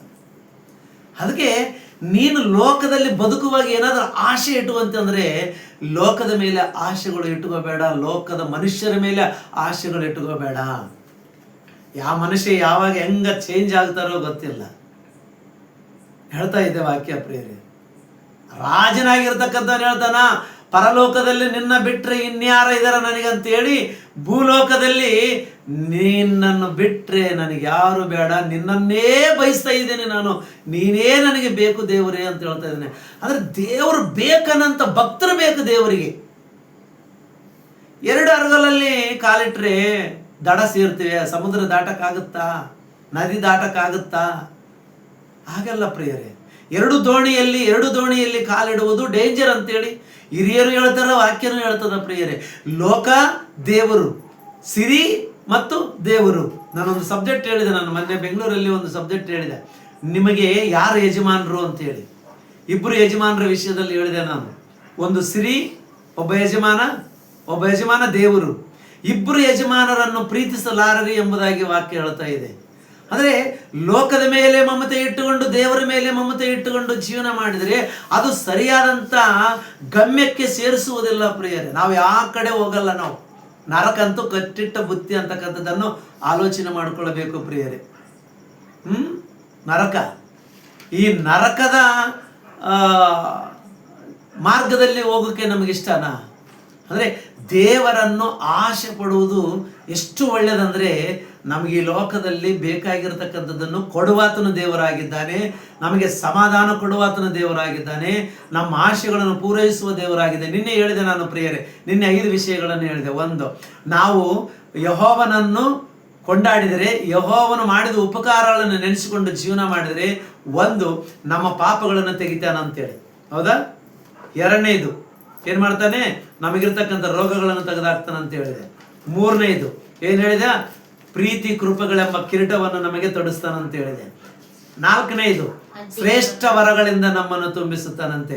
5ನೇದು ಏನು ಹೇಳ್ತಾನ? ಅದ್ದಿನಂತೆ ಯೌವನವನ್ನು ಬರಮಾಡುವೆನು. ಇಂಥ ದೇವರ ಮೇಲೆ ಆಸೆ ಇಟ್ಟುಕೊಂಡು ಬದುಕುವುದನ್ನು ಬಿಟ್ಟು ಲೋಕ ಏನು ಕೊಡ್ತದಂತ ಲೋಕದ ಮೇಲೆ ಆಸೆ ಇಟ್ಟುಕೊಂಡಿದೀಯ ನೀನು? ಲೋಕದ ಮೇಲೆ ಆಸೆ ಏನು ಇಟ್ಕೊಂಡಿದೀಯ ನೀನು? ಯಾಕೆ ಇಟ್ಕೊಳ್ತಾ ಇದೀಯ ಲೋಕದ ಮೇಲೆ ಆಸೆ ನೀನು? ಆಲೋಚನೆ ಮಾಡೋ ಪ್ರೀತಿ ಉಳ್ಳಂತ ದೇವರ ಮಕ್ಕಳೇ. ಲೋಕ ಏನೂ ಕೊಡಲ್ಲ. ನಾವು ಕಷ್ಟಪಟ್ರೇ ನಮಗೆ ಊಟ ಉಪಚಾರ ನಮಗೆಲ್ಲ ನಡೀತಾ. ಕಷ್ಟಪಟ್ರೇ ನಮಗೆ ಕೈ ಕೆಸರಾದರೆ ಬಾಯಿ ಮೊಸರು ಅಂತ ಗಾದೆ ಹೇಳಿದ್ದಾರೆ ಹಿರಿಯರು. ಕೈ ಕೆಸರಾಗಬೇಕಂತ ನಾವು ಹೊಟ್ಟೆ ತುಂಬ ಊಟ ಮಾಡ್ಬೇಕಂತೆ. ಹೌದಾ ಇಲ್ವಾ? ಆದರೆ ಲೋಕ ನಮಗೆ ಏನೂ ಕೊಡಲ್ಲ. ದೇವರನ್ನು ನೆನೆಸಿದರೆ, ದೇವರಲ್ಲಿ ಭಯಭಕ್ತುಳ್ಳವರಾಗಿದ್ದರೆ, ದೇವರ ಮೇಲೆ ನಿರೀಕ್ಷೆ ಇಟ್ಟುಕೊಂಡು ಜೀವನ ಮಾಡಿದರೆ ನಮಗೆ ಬರ್ತಕ್ಕಂಥ ಲಾಭ ಅಷ್ಟು ಇಷ್ಟು ಅಲ್ಲ ಪ್ರಿಯರೇ, ಮಹಾ ಲಾಭ ಬರ್ತದೆ ಎಂಬುದಾಗಿ ದೇವರ ವಾಕ್ಯ ನಮಗೆ ಬೋಧನೆ ಮಾಡ್ತಾ ಇದೆ. ಮತ್ತೊಂದು ವಚನವನ್ನು ನಾವು ನೋಡ್ಕೊಳ್ಳೋಣ ಪ್ರಿಯರೇ. ಇದೇ ಕೀರ್ತನೆಗಳ ಗ್ರಂಥ 119ನೇ ಅಧ್ಯಾಯ 74ನೇ ವಚನವನ್ನು ನೋಡಿಕೊಳ್ಳೋಣ. ಇದೇ ಕೀರ್ತನೆಗಳ ಗ್ರಂಥ ತೆಗೆದ್ರೆ 119ನೇ ಅಧ್ಯಾಯ 74ನೇ ವಚನ. ನಿನ್ನಲ್ಲಿ ಭಯಭಕ್ತಿ ಉಳ್ಳವರು ನನ್ನನ್ನು ನೋಡಿ ಸಂತೋಷಿಸಲಿ. ನನ್ನನ್ನು ನೋಡಿ ಸಂತೋಷಿಸಲಿ. ನಾನು ನಿನ್ನ ವಾಕ್ಯವನ್ನು ಯಾವುದರ ಮೇಲೆ ಆಸೆ ಇಟ್ಟುಕೊಂಡಿದ್ದಾನಂತೆ ಭಕ್ತನಾಗಿರ್ತಕ್ಕಂಥ ದಾವೀದನು? ವಾಕ್ಯದ ಮೇಲೆ ಆಸೆ ಇಟ್ಟುಕೊಂಡು ಬದುಕ್ತಾ ಇದ್ದಾನಂತೆ ಪ್ರಿಯರೇ. ವಾಕ್ಯದ ಮೇಲೆ ನಿರೀಕ್ಷೆ. ವಾಕ್ಯ ಇವತ್ತು ನನಗೆ ಏನು ಹೇಳ್ತದ, ಇವತ್ತು ನನ್ನ ಯಾವ ರೀತಿ ಎಚ್ಚರಿಸ್ತದ, ಇವತ್ತು ನನ್ನ ಯಾವ ರೀತಿ ನನ್ನನ್ನು ಚೈತನ್ಯವಂತನಾಗಿ ಮಾಡ್ತದ, ಇವತ್ತು ದೇವರು ವಾಕ್ಯ ನನಗೆ ಏನು ಹೇಳ್ತದೆ, ಏನು ಉಪದೇಶ ಮಾಡುತ್ತಾ ಅಂತ ಪ್ರತಿ ದಿನಾಲೂ ಕೂಡ ಎದುರು ನೋಡ್ತಾನಂತ ಪ್ರಿಯರ. ಪ್ರತಿ ದಿನಾಲೂ ಕೂಡ ಎದುರು ನೋಡುವಂಥ ವ್ಯಕ್ತಿಯಾಗಿದ್ದಾನಂತೆ. ದೇವರ ಮೇಲೆ ಆಸೆ ಇಟ್ಟುಕೊಂಡು ವಾಕ್ಯದ ಮೇಲೆ ನಿರೀಕ್ಷೆ ಇಟ್ಕೊಂಡಿದ್ದಾನಂತೆ. ಇವತ್ತು ಏನು ಮಾತಾಡ್ತದ ನನ್ನ ಸಂಗಡ ವಾಕ್ಯ? ಗೂಗಲ್ ಮೀಟು ಯಾವಾಗ ಸ್ಟಾರ್ಟ್ ಆಗುತ್ತೋ ಯಾವಾಗಿಲ್ಲ, ಯಾವಾಗ ಸ್ಟಾರ್ಟ್ ಆಗುತ್ತೋ ಯಾವಾಗಿಲ್ಲ. ಯಾಕಂದ್ರೆ ಇವತ್ತು ಅಯ್ಯನ ಮುಖಾಂತರ ದೇವರು ಏನು ಮಾತಾಡ್ತಾ ಇದ್ದಾನೆ, ಪಾಸ್ಟರ್ ಮುಖಾಂತರ ಏನು ಮಾತಾಡ್ತಾ ಇದ್ದಾನೆ ಇವತ್ತು ಅಂತ 24 hours ಇಂದ ಈ ಕಾರ್ಯಕ್ರಮ ಮುಗಿದ ತಕ್ಷಣನೇ ಮತ್ತೆ ನಾಳೆ ಗೂಗಲ್ ಮೀಟಿಗೋಸ್ಕರ ನಿರೀಕ್ಷೆ ಉಳ್ಳವರಾಗಿರ್ಬೇಕು. ಯಾಕಂದ್ರೆ ದೇವರು ಇವತ್ತು ವಾಕ್ಯ ಏನು ಮಾತಾಡ್ತಾ ಇದೆ ನನ್ನ ಹತ್ರ. ಬೆಳಗ ಮುಂಜಾನೆ ಎದ್ದ ತಕ್ಷಣನೇ ಬೈಬಲ್ ಓಪನ್ ಮಾಡಿ ಇವತ್ತು ದೇವರು ನನಗೆ ವಾಕ್ಯದ ಮುಖಾಂತರ ಏನು ಎಚ್ಚರಿಸಬೇಕು ಅನ್ಕೊಂಡಿದ್ದಾನೆ ಅಂತಕ್ಕಂಥದ್ದು ಆಲೋಚನೆ ಮಾಡಬೇಕು ಪ್ರಿಯರೇ. ಅದಕ್ಕೆ ದಾವೀದ ಹೇಳ್ತಾ ಇದ್ದಾನೆ, ನಾನು ನಿನ್ನ ವಾಕ್ಯವನ್ನು ನಿರೀಕ್ಷಿಸಿಕೊಂಡಿದ್ದೇನಲ್ಲ. ವಾಕ್ಯದ ಮೇಲೆ ನಿರೀಕ್ಷೆ ಅಂತ ಪ್ರಿಯರೇ, ಆಶೆ ಎದುರು ನೋಡ್ತಾ ಇದ್ದಾನೆ. ವಾಕ್ಯ ಏನು ಹೇಳ್ತಾ ಇದೆ ಇವತ್ತು ನನಗೆ? ವಾಕ್ಯದ ಮೇಲೆ ಭರವಸೆ ಎಷ್ಟಿದೆ ನೋಡ್ರಿ. ದಾವೀದನಿಗೆ ವಾಕ್ಯದ ಮೇಲೆ ಎಷ್ಟು ಭರವಸೆ ಇದೆ, ವಾಕ್ಯದ ಮೇಲೆ ಎಷ್ಟು ನಿರೀಕ್ಷೆ ಇದೆ ನೋಡ್ರಿ. ದೇವರು ನನ್ನೊಂದಿಗೆ ಮಾತಾಡುವ ವಿಧಾನ ಏನಂದ್ರೆ ವಾಕ್ಯ, ಹೌದೇ ಅಲ್ವಾ? ಪ್ರಾರ್ಥನೆ ನಾವು ದೇವರೊಂದಿಗೆ ಮಾತಾಡುವುದು. ಪ್ರಾರ್ಥನೆ ಅಂದ್ರೆ ಏನು? ನಾವು ದೇವರೊಂದಿಗೆ ಮಾತಾಡುವುದು. ವಾಕ್ಯ ಅಂದರೆ ದೇವರು ನಮ್ಮೊಂದಿಗೆ ಮಾತಾಡುವುದಂದ್ರೆ ಏನು? ವಾಕ್ಯದಿಂದ ದೇವರು ನಮ್ಮೊಂದಿಗೆ ಮಾತಾಡುತ್ತಾನೆ. ಬೈಬಲ್ ಯಾಕೆ ಓದಬೇಕಂತೀನಿ? ಬೈಬಲ್ ಯಾಕೆ ಓದ್ತೀರಿ? ದೇವರು ನಮ್ಮ ಹತ್ರ ಮಾತಾಡುತ್ತಾನೆ. ತನ್ನ ಮನಸ್ಸಿನಲ್ಲಿ ಇರ್ತಕ್ಕಂಥ ಮನೋಭಾವನೆಗಳು ನಮಗೆ ಹೇಳ್ಕೊಡ್ತಾನೆ, ಹಂಚಿಕೊಡ್ತಾನೆ. ಈಗ ಮಗನೇ ಮಗಳೇ, ನನ್ನ ಮನಸ್ಸಿದು, ನನ್ನ ಆಶೆ ಇದು ತೀರಿಸ್ತೀರ, ಇದನ್ನ ನೀವು ಓದ್ತೀರ, ಇದನ್ನ ಅರ್ಥ ಮಾಡ್ಕೊಳ್ತೀರ, ಇದರಂತೆ ನಡೀತೀರ ನೀವು ಅಂತ ದೇವರು ನಮ್ಮ ಸಂಗಡ ಮಾತಾಡುವುದಕ್ಕೆ ಇಷ್ಟಪಡ್ತಾನೆ. ಅದನ್ನು ಗ್ರಹಿಸಿಕೊಂಡಿರ್ತಕ್ಕಂಥ ಭಕ್ತನಾದ ದಾವೀದನು ಹೇಳ್ತಾನೆ, ದೇವ ನಿನ್ನ ವಾಕ್ಯವನ್ನು ನಿರೀಕ್ಷಿಸಿಕೊಂಡಿದ್ದೇನೆ ನಾನು ಅಂತ ಹೇಳ್ತಾ ಇದ್ದಾನೆ. ನೀವೇನು ಹೇಳ್ತೀರಿ ಇವತ್ತು ದೇವ? ಸೂರ್ಯೋದಯ ಆದಾಗ ಧರ್ಮಶಾಸ್ತ್ರವನ್ನು ಓಪನ್ ಮಾಡಿ ಆಲೋಚನೆ ಮಾಡ್ತಾ ಇದ್ದಾನೆ ದಾವೀದನು. ಇವತ್ತು ನನ್ನ ಸಂಗಡ ಏನು ಮಾತಾಡ್ತಾ ಇದ್ದೀನಿ ನೀನು? ಎಂದಾದ್ರೂ ನಾವು ಅಂಥ ಆಲೋಚನೆ ಇಟ್ಟುಕೊಂಡು ಮಾತಾಡಿದೀವಿ ಪ್ರಿಯರೇ? ವಾಕ್ಯವೇ ನನಗೆ ಜೀವ ಆಧಾರ. ವಾಕ್ಯದಿಂದ ದೇವರು ನನ್ನನ್ನು ಎಚ್ಚರಿಸ್ತಾನ, ವಾಕ್ಯದಿಂದ ದೇವರು ನನ್ನನ್ನು ಬಲಪಡಿಸ್ತಾನ, ವಾಕ್ಯದಿಂದ ನನ್ನ ಅವಸರತೆ ತೀರಿಸ್ತಾನ, ವಾಕ್ಯದಿಂದ ನನ್ನನ್ನು ಬಲಪಡಿಸುವಂಥ ದೇವರಾಗಿದ್ದಾನೆ ಅಂತೇಳಿ ವಾಕ್ಯದ ಮೇಲೆ ಆಶೆ ಇಟ್ಟುಕೊಂಡು ಆಶಾವಾದಿಗಳ ತರ ಬದುಕ್ತಾ ಇದ್ದೀರಾ ನೀವು? ಆಲೋಚನೆ ಮಾಡ್ರಿ ಪ್ರಿಯರೇ.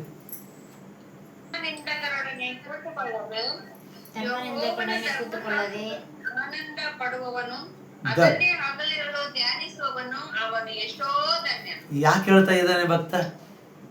ಯಾಕೆ ಹೇಳ್ತಾನೆ? ಆಲೋಚನೆ ಮಾಡ್ರಿ ಪ್ರಿಯರೇ.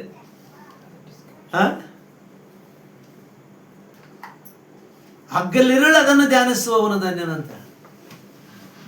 ಅಗೋ ಪಾಪದ ಪಾಲಿಗೆ ನೀವು ಸತ್ತವರಾಗಿರ್ಬೇಕು. ಪಾಪ ಮಾಡುವವರ ಜೊತೆಗೆ ನೀವು ಇರಬಾಡ್ರಿ. ನೀವು ಯಾವಾಗಲೂ ಧರ್ಮಶಾಸ್ತ್ರ ಸಹವಾಸ ಮಾಡ್ರಿ ಅಂತ ಹೇಳ್ತಾ ಇದೆ. ಧರ್ಮಶಾಸ್ತ್ರ ಸಹವಾಸ ಮಾಡಿದ್ರೆ ನಮಗೆ ಬರ್ತಕ್ಕಂಥ ಲಾಭ ಅಷ್ಟಿಷ್ಟ ಅಲ್ಲ ಪ್ರಿಯರೇ. ನೆಮ್ಮದಿ, ಶಾಂತಿ, ಸಮಾಧಾನ, ಪರಲೋಕ, ನಿತ್ಯ ಜೀವ ನಮಗೆ ಸಿಗುವಂಥದ್ದಾಗಿದೆ ಪ್ರಿಯರೇ. ಅದಕ್ಕೆ ದಾವೀದ ಹೇಳ್ತಾನೆ, ನಿನ್ನ ವಾಕ್ಯದ ಮೇಲೆ ನಿರೀಕ್ಷೆಯನ್ನು ಇಟ್ಟುಕೊಂಡಿದ್ದೇನೆ, ನಾನು ಆಶೆ ಇಟ್ಟುಕೊಂಡಿದ್ದೇನೆ, ನಿನ್ನ ವಾಕ್ಯದ ಮುಖಾಂತರ ನಾನು ಮಾತಾಡು ಅಂತೇಳಿ ಅದನ್ನು ಯಾವಾಗಲೂ ಹಗಲಿರುಳು ಧ್ಯಾನಿಸುವಂಥ ವ್ಯಕ್ತಿಯಾಗಿದ್ದಾನಂತ ದಾವೀದ ಭಕ್ತನು. ಅಂಥ ಭಕ್ತಾದಿಗಳಾಗಿ ಕಾಣಬೇಕಾಗಿದೆ ನಾವು ಇವತ್ತು. ಪ್ರೀತಿಯುಳ್ಳಂಥ ದೇವರ ಮಕ್ಕಳೇ ಆಲೋಚನೆ ಮಾಡ್ರಿ. ಅಂಥ ಭಕ್ತಾದಿಗಳಾಗಿ ಬದುಕಬೇಕಾಗಿದೆ ಈ ಲೋಕದಲ್ಲಿ ನಾವು. ಏನು ಮಾಡ್ತಾ ಇದ್ವಿ ಇವತ್ತು? ಕ್ರೈಸ್ತರ ಅನಿಸಿಕೊಂಡು ಪರಲೋಕದ ಮೇಲೆ ಆಸೆ ಇಟ್ಟುಕೊಳ್ಳೋದು ಬಿಟ್ಟು, ವಾಕ್ಯದ ಮೇಲೆ ಆಸೆ ಇಟ್ಟುಕೊಳ್ಳೋದು ಬಿಟ್ಟು, ದೇವರ ಮೇಲೆ ಆಸೆ ಇಟ್ಟುಕೊಳ್ಳೋದು ಬಿಟ್ಟು, ಲೋಕದ ಮೇಲೆ ಆಸೆ ಇಟ್ಟುಕೊಂಡು ಜೀವನ ಮಾಡ್ತಾ ಇದೀವಲ್ಲ, ಇದು ಸರಿನಾ? ಇದು ರೈಟಾ? ಒಂದ್ಸಲ ಆಲೋಚನೆ ಮಾಡು. ಲೋಕ ಏನು ಕೊಡುತ್ತೆ ನಮಗೆ? ನರಕ ಕೊಡುತ್ತೆ ಅಂತ ಬೈಬಲ್ನಲ್ಲಿ ಬರೆದಿದೆ. ಲೋಕದ ಮೇಲೆ ಆಸೆ ಇಟ್ಟುಕೊಳ್ಳೋನು ನರಕವನ್ನು ಸೇರ್ತಾನೆ ಅಂತಕ್ಕಂಥದ್ದು ವಾಕ್ಯ ಹೇಳ್ತಾ ಇದೆ. ಯಾಕಪ್ಪ ನನಗೆ ಲೋಕದ ಮೇಲೆ ಆಸೆ ಹೇಳು? ಲೋಕದ ಮೇಲೆ ನಿರೀಕ್ಷೆ ಅಂತಕ್ಕಂಥದ್ದು ಇರಬಾರದು ಪ್ರಿಯರೇ. ಯಾಕಂದ್ರೆ ಯೇಸು ಸ್ವಾಮಿ ಹೇಳಿದಾನೆ, ನೀವು ಲೋಕದವರಲ್ಲ ಎಂಬುದಾಗಿ. ಕ್ರೈಸ್ತರನ್ನ ನೀವು ಲೋಕದವರಲ್ಲ ಎಂಬುದಾಗಿ. ಆದರೆ ನಾವು ಲೋಕದವರಲ್ಲ ಅಂದ ಮೇಲೆ ಲೋಕದ ಮೇಲೆ ಮಮತೆ ಮಮಕಾರವನ್ನು ಇಡುವುದು ಬಹಳ ತಪ್ಪು ಪ್ರೀತಿಯುಳ್ಳಂಥ ದೇವರ ಮಕ್ಕಳೇ, ತಪ್ಪು. ಲೋಕದ ಕಡೆಗೆ ನೀನು ಮನಸ್ಸು ತಿರುಗಿಸಿಕೊಳ್ಳಬಾರದು. ದೇವರ ಮೇಲೆ ನಿರೀಕ್ಷೆ ಉಳ್ಳವನಾಗಿರ್ಬೇಕು, ಆಶಾವಾದಿ ಆಗಿರ್ಬೇಕು. ಒಬ್ಬ ಕ್ರೈಸ್ತನಾದ ಮೇಲೆ, ನಿಜ ಕ್ರೈಸ್ತನಾದ ಮೇಲೆ ಪರಲೋಕವನ್ನು ಗುರಿಯಾಗಿಟ್ಟುಕೊಂಡು ಜೀವನ ಮಾಡಬೇಕಾಗಿದೆ. ಅದಕ್ಕೆ ಅಂತಾನ ಪೌಲನು, ಮೇಲಿರುವವುಗಳನ್ನೇ ಹುಡುಕಿರಿ. ಅಲ್ಲೇನಿದೆ? ತಂದೆಯಾದ ದೇವರಿದಾನಂತೆ, ಆತನ ಬಲಗಡೆಯಲ್ಲಿ ಯೇಸು ಕ್ರಿಸ್ತನಿದಾನಂತೆ, ಕೋಟ್ಯಾನುಕೋಟಿ ದೇವದೂತರಿದಾರಂತೆ, ಮಹಾನಗರ, ಪರಲೋಕದಲ್ಲಿ ಮಹಾನಗರ ಇದೆಯಂತೆ, ಅಲ್ಲಿ ಬೆಳ್ಳಿ ಬಂಗಾರದಿಂದ ವಜ್ರದಿಂದ ತುಂಬಿರತಕ್ಕಂಥ ಲೋಕ ಇದೆ. ಅದು ಶಾಶ್ವತವಾಗಿರ್ತಕ್ಕಂಥ ಸಂಪತ್ತು, ಆಸ್ತಿ, ಅಂತಸ್ತು, ಬಂಗಲೆ ಅಂದರೆ ಯಾವುದಂದ್ರೆ ಪರಲೋಕ. ಆ ಲೋಕವನ್ನು ಗುರಿಯಾಗಿಟ್ಟುಕೊಂಡು ಈ ಲೋಕದಲ್ಲಿ ಜೀವನ ಮಾಡಂತಂದ್ರೆ 60-70 ವರ್ಷ ಜೀವನ ಮಾಡಿ ನಶಿಸಿ ಹೋಗತಕ್ಕಂಥ ಲೋಕಕ್ಕಾಗಿ ಬದುಕುವಂತ ಭಕ್ತರಾಗಿದ್ದಾರೆ ಇವತ್ತು ಕ್ರೈಸ್ತರು. ಅದು ಸರಿಯಾದಂಥ ಜೀವನ ಅಲ್ಲ ಪ್ರಿಯರೇ, ಸರಿಯಾದಂಥ ಜೀವನ ಅಲ್ಲ ಅದು. ಭಕ್ತಿನ ಬೆಳೆಸಿಕೊಳ್ಬೇಕಾಗಿದೆ ನಾವು. ಅದಕ್ಕೆ ಹೇಳ್ತಾ ಇದ್ದೇನೆ, ನೀವು ಯಾವುದರ ಮೇಲೆ ಆಸೆ ಇರಬೇಕು? ವಾಕ್ಯದ ಮೇಲೆ ನಿರೀಕ್ಷೆ ಇರಬೇಕು. ಯಾರೇ ಸೇವಕರಾಗಲಿ, ನಾನಂತ ಅಲ್ಲ ಪ್ರಿಯರೇ, ಜಗತ್ತಿನಲ್ಲಿ ಯಾರೇ ಸೇವಕರಾಗಲ್ಲ, ಅವ್ರು ಹೇಳ್ತಕ್ಕಂಥ ವಾಕ್ಯದ ಮುಖಾಂತರ ಇವತ್ತು ದೇವರು ನನ್ನ ಸಂಗಡ ಮಾತಾಡ್ತಾನಂತ ಆಸೆ ಇಟ್ಟುಕೊಂಡು ಚರ್ಚಿಗೆ ಹೋಗ್ಬೇಕು, ಆಸೆ ಇಟ್ಟುಕೊಂಡು ಮೀಟಿಂಗ್ ಹೋಗ್ಬೇಕು, ಆಸೆ ಇಟ್ಟುಕೊಂಡು ವಾಕ್ಯ ಕೇಳಬೇಕು ಪ್ರಿಯರೇ. ಇವತ್ತು ದೇವರು ನನ್ನ ಸಂಗಡ ಏನು ಮಾತಾಡ್ತಾನೆ, ಏನೋ ಹೇಳ್ಬೇಕಂತಿದ್ದಾನೆ. ಅದಕ್ಕೆ ಇವತ್ತು ದೇವರು ನನ್ನ ಚರ್ಚಿಗೆ ಕರೆಸಿದ್ದಾನೆ. ಏನೋ ಹೇಳ್ಬೇಕಂತಿದ್ದಾನೆ ದೇವರು, ಅದಕ್ಕೆ ನನ್ನನ್ನು ಕರ್ಕೊಂಡ್ಬಂದು ಕುಂದಿರಿಸಿದ್ದಾನೆ ಅಂತೇಳಿ ಮುಂದೆ ಇವತ್ತು ನೀನು ಫೋನ್ ಇಟ್ಟುಕೊಂಡು ಮುಂದೆ ಕುಂತಿದೆ ಅಂದರೆ ಏನೋ ಒಂದು ಆಸೆ ಇರಬೇಕು. ದೇವರು ನನ್ನ ಏನೋ ಎಚ್ಚರಿಸ್ತಾ ಇದ್ದೇನೆ, ಇವತ್ತು ಅದನ್ನು ಕೇಳ್ಕೊಳ್ಬೇಕು ನಾನು ಅಂತೇಳಿ. ಬೇಡ ಅನ್ಕೊಳ್ತಾ ಇದೆಯಾ ನೀನು ಇವತ್ತು? ವಾಕ್ಯ ಅಂದ್ರೆ ನಿರ್ಲಕ್ಷ್ಯ ಇವತ್ತು ಕ್ರೈಸ್ತರಿಗೆ. ಅದು ಇರಬಾರ್ದು ಪ್ರಿಯರೇ, ಅದು ಇರಬಾರ್ದು. ಮೂರನೇದಾಗಿ ನಾವು ನೋಡ್ಕೊಳ್ಳೋಣ ಪ್ರಿಯರೇ, ನಾಲ್ಕನೇದಾಗಿ ನೋಡ್ಕೊಳ್ಳೋಣ. ಇದೇ ಕೀರ್ತನಗಾರನ 84ನೇ ಅಧ್ಯಾಯ 2ನೇ ವಚನವನ್ನು ಓದಿಕೊಳ್ಳೋಣ ಪ್ರಿಯರೇ. ಇದೇ ಕೀರ್ತನಗಾರನು 84ನೇ ಅಧ್ಯಾಯ 2ನೇ ವಚನ. ಯೆಹೋವನ ಆಲಯದ ಅಂಗಳದಲ್ಲಿ ಸೇರಬೇಕೆಂದು ನನ್ನ ಆತ್ಮವು ಹಂಬಲಿಸುತ್ತಾ ಕುಂದಿ ಹೋಗಿದೆ. ಸಾಕು ಪ್ರಿಯರೇ, ಸಾಕು. ಏನಂತೆ?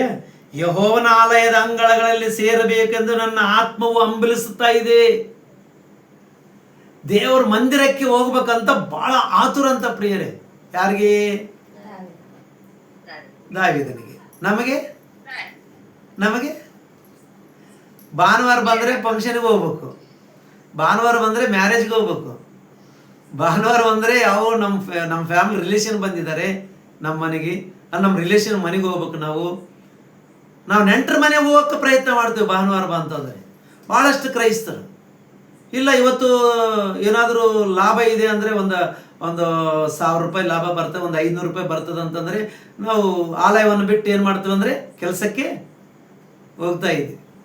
ಆದರೆ ನಾವು ಯಾವುದ್ರ ಮೇಲೆ ಆಸೆ? ಕ್ರೈಸ್ತರಾಗಿದ್ದರೂ ಕೂಡ ಭಾನುವಾರದಲ್ಲಿ ದೇವರ ವಾಕ್ಯವನ್ನು ಕೇಳದೆ, ಚರ್ಚಿಗೆ ಬರದೆ, ವಾಕ್ಯದ ಮೇಲೆ ನಿರೀಕ್ಷೆ ಇಲ್ಲದವರಾಗಿ ಕೆಲಸದ ಮೇಲೆ ಗುರಿ ಇಟ್ಟುಕೊಂಡು ಕೆಲಸಕ್ಕೆ ಹೋಗುತ್ತೀವಿ ಅಂತಂದರೆ ನೀನು ದುಡ್ಡನ್ನ ಆಸೆ ಪಟ್ಟಿದೀಯಾ, ದೇವ್ರನ್ನ ಆಸೆ ಪಟ್ಟಿದೀಯ? ಮಾತಾಡಬೇಕು.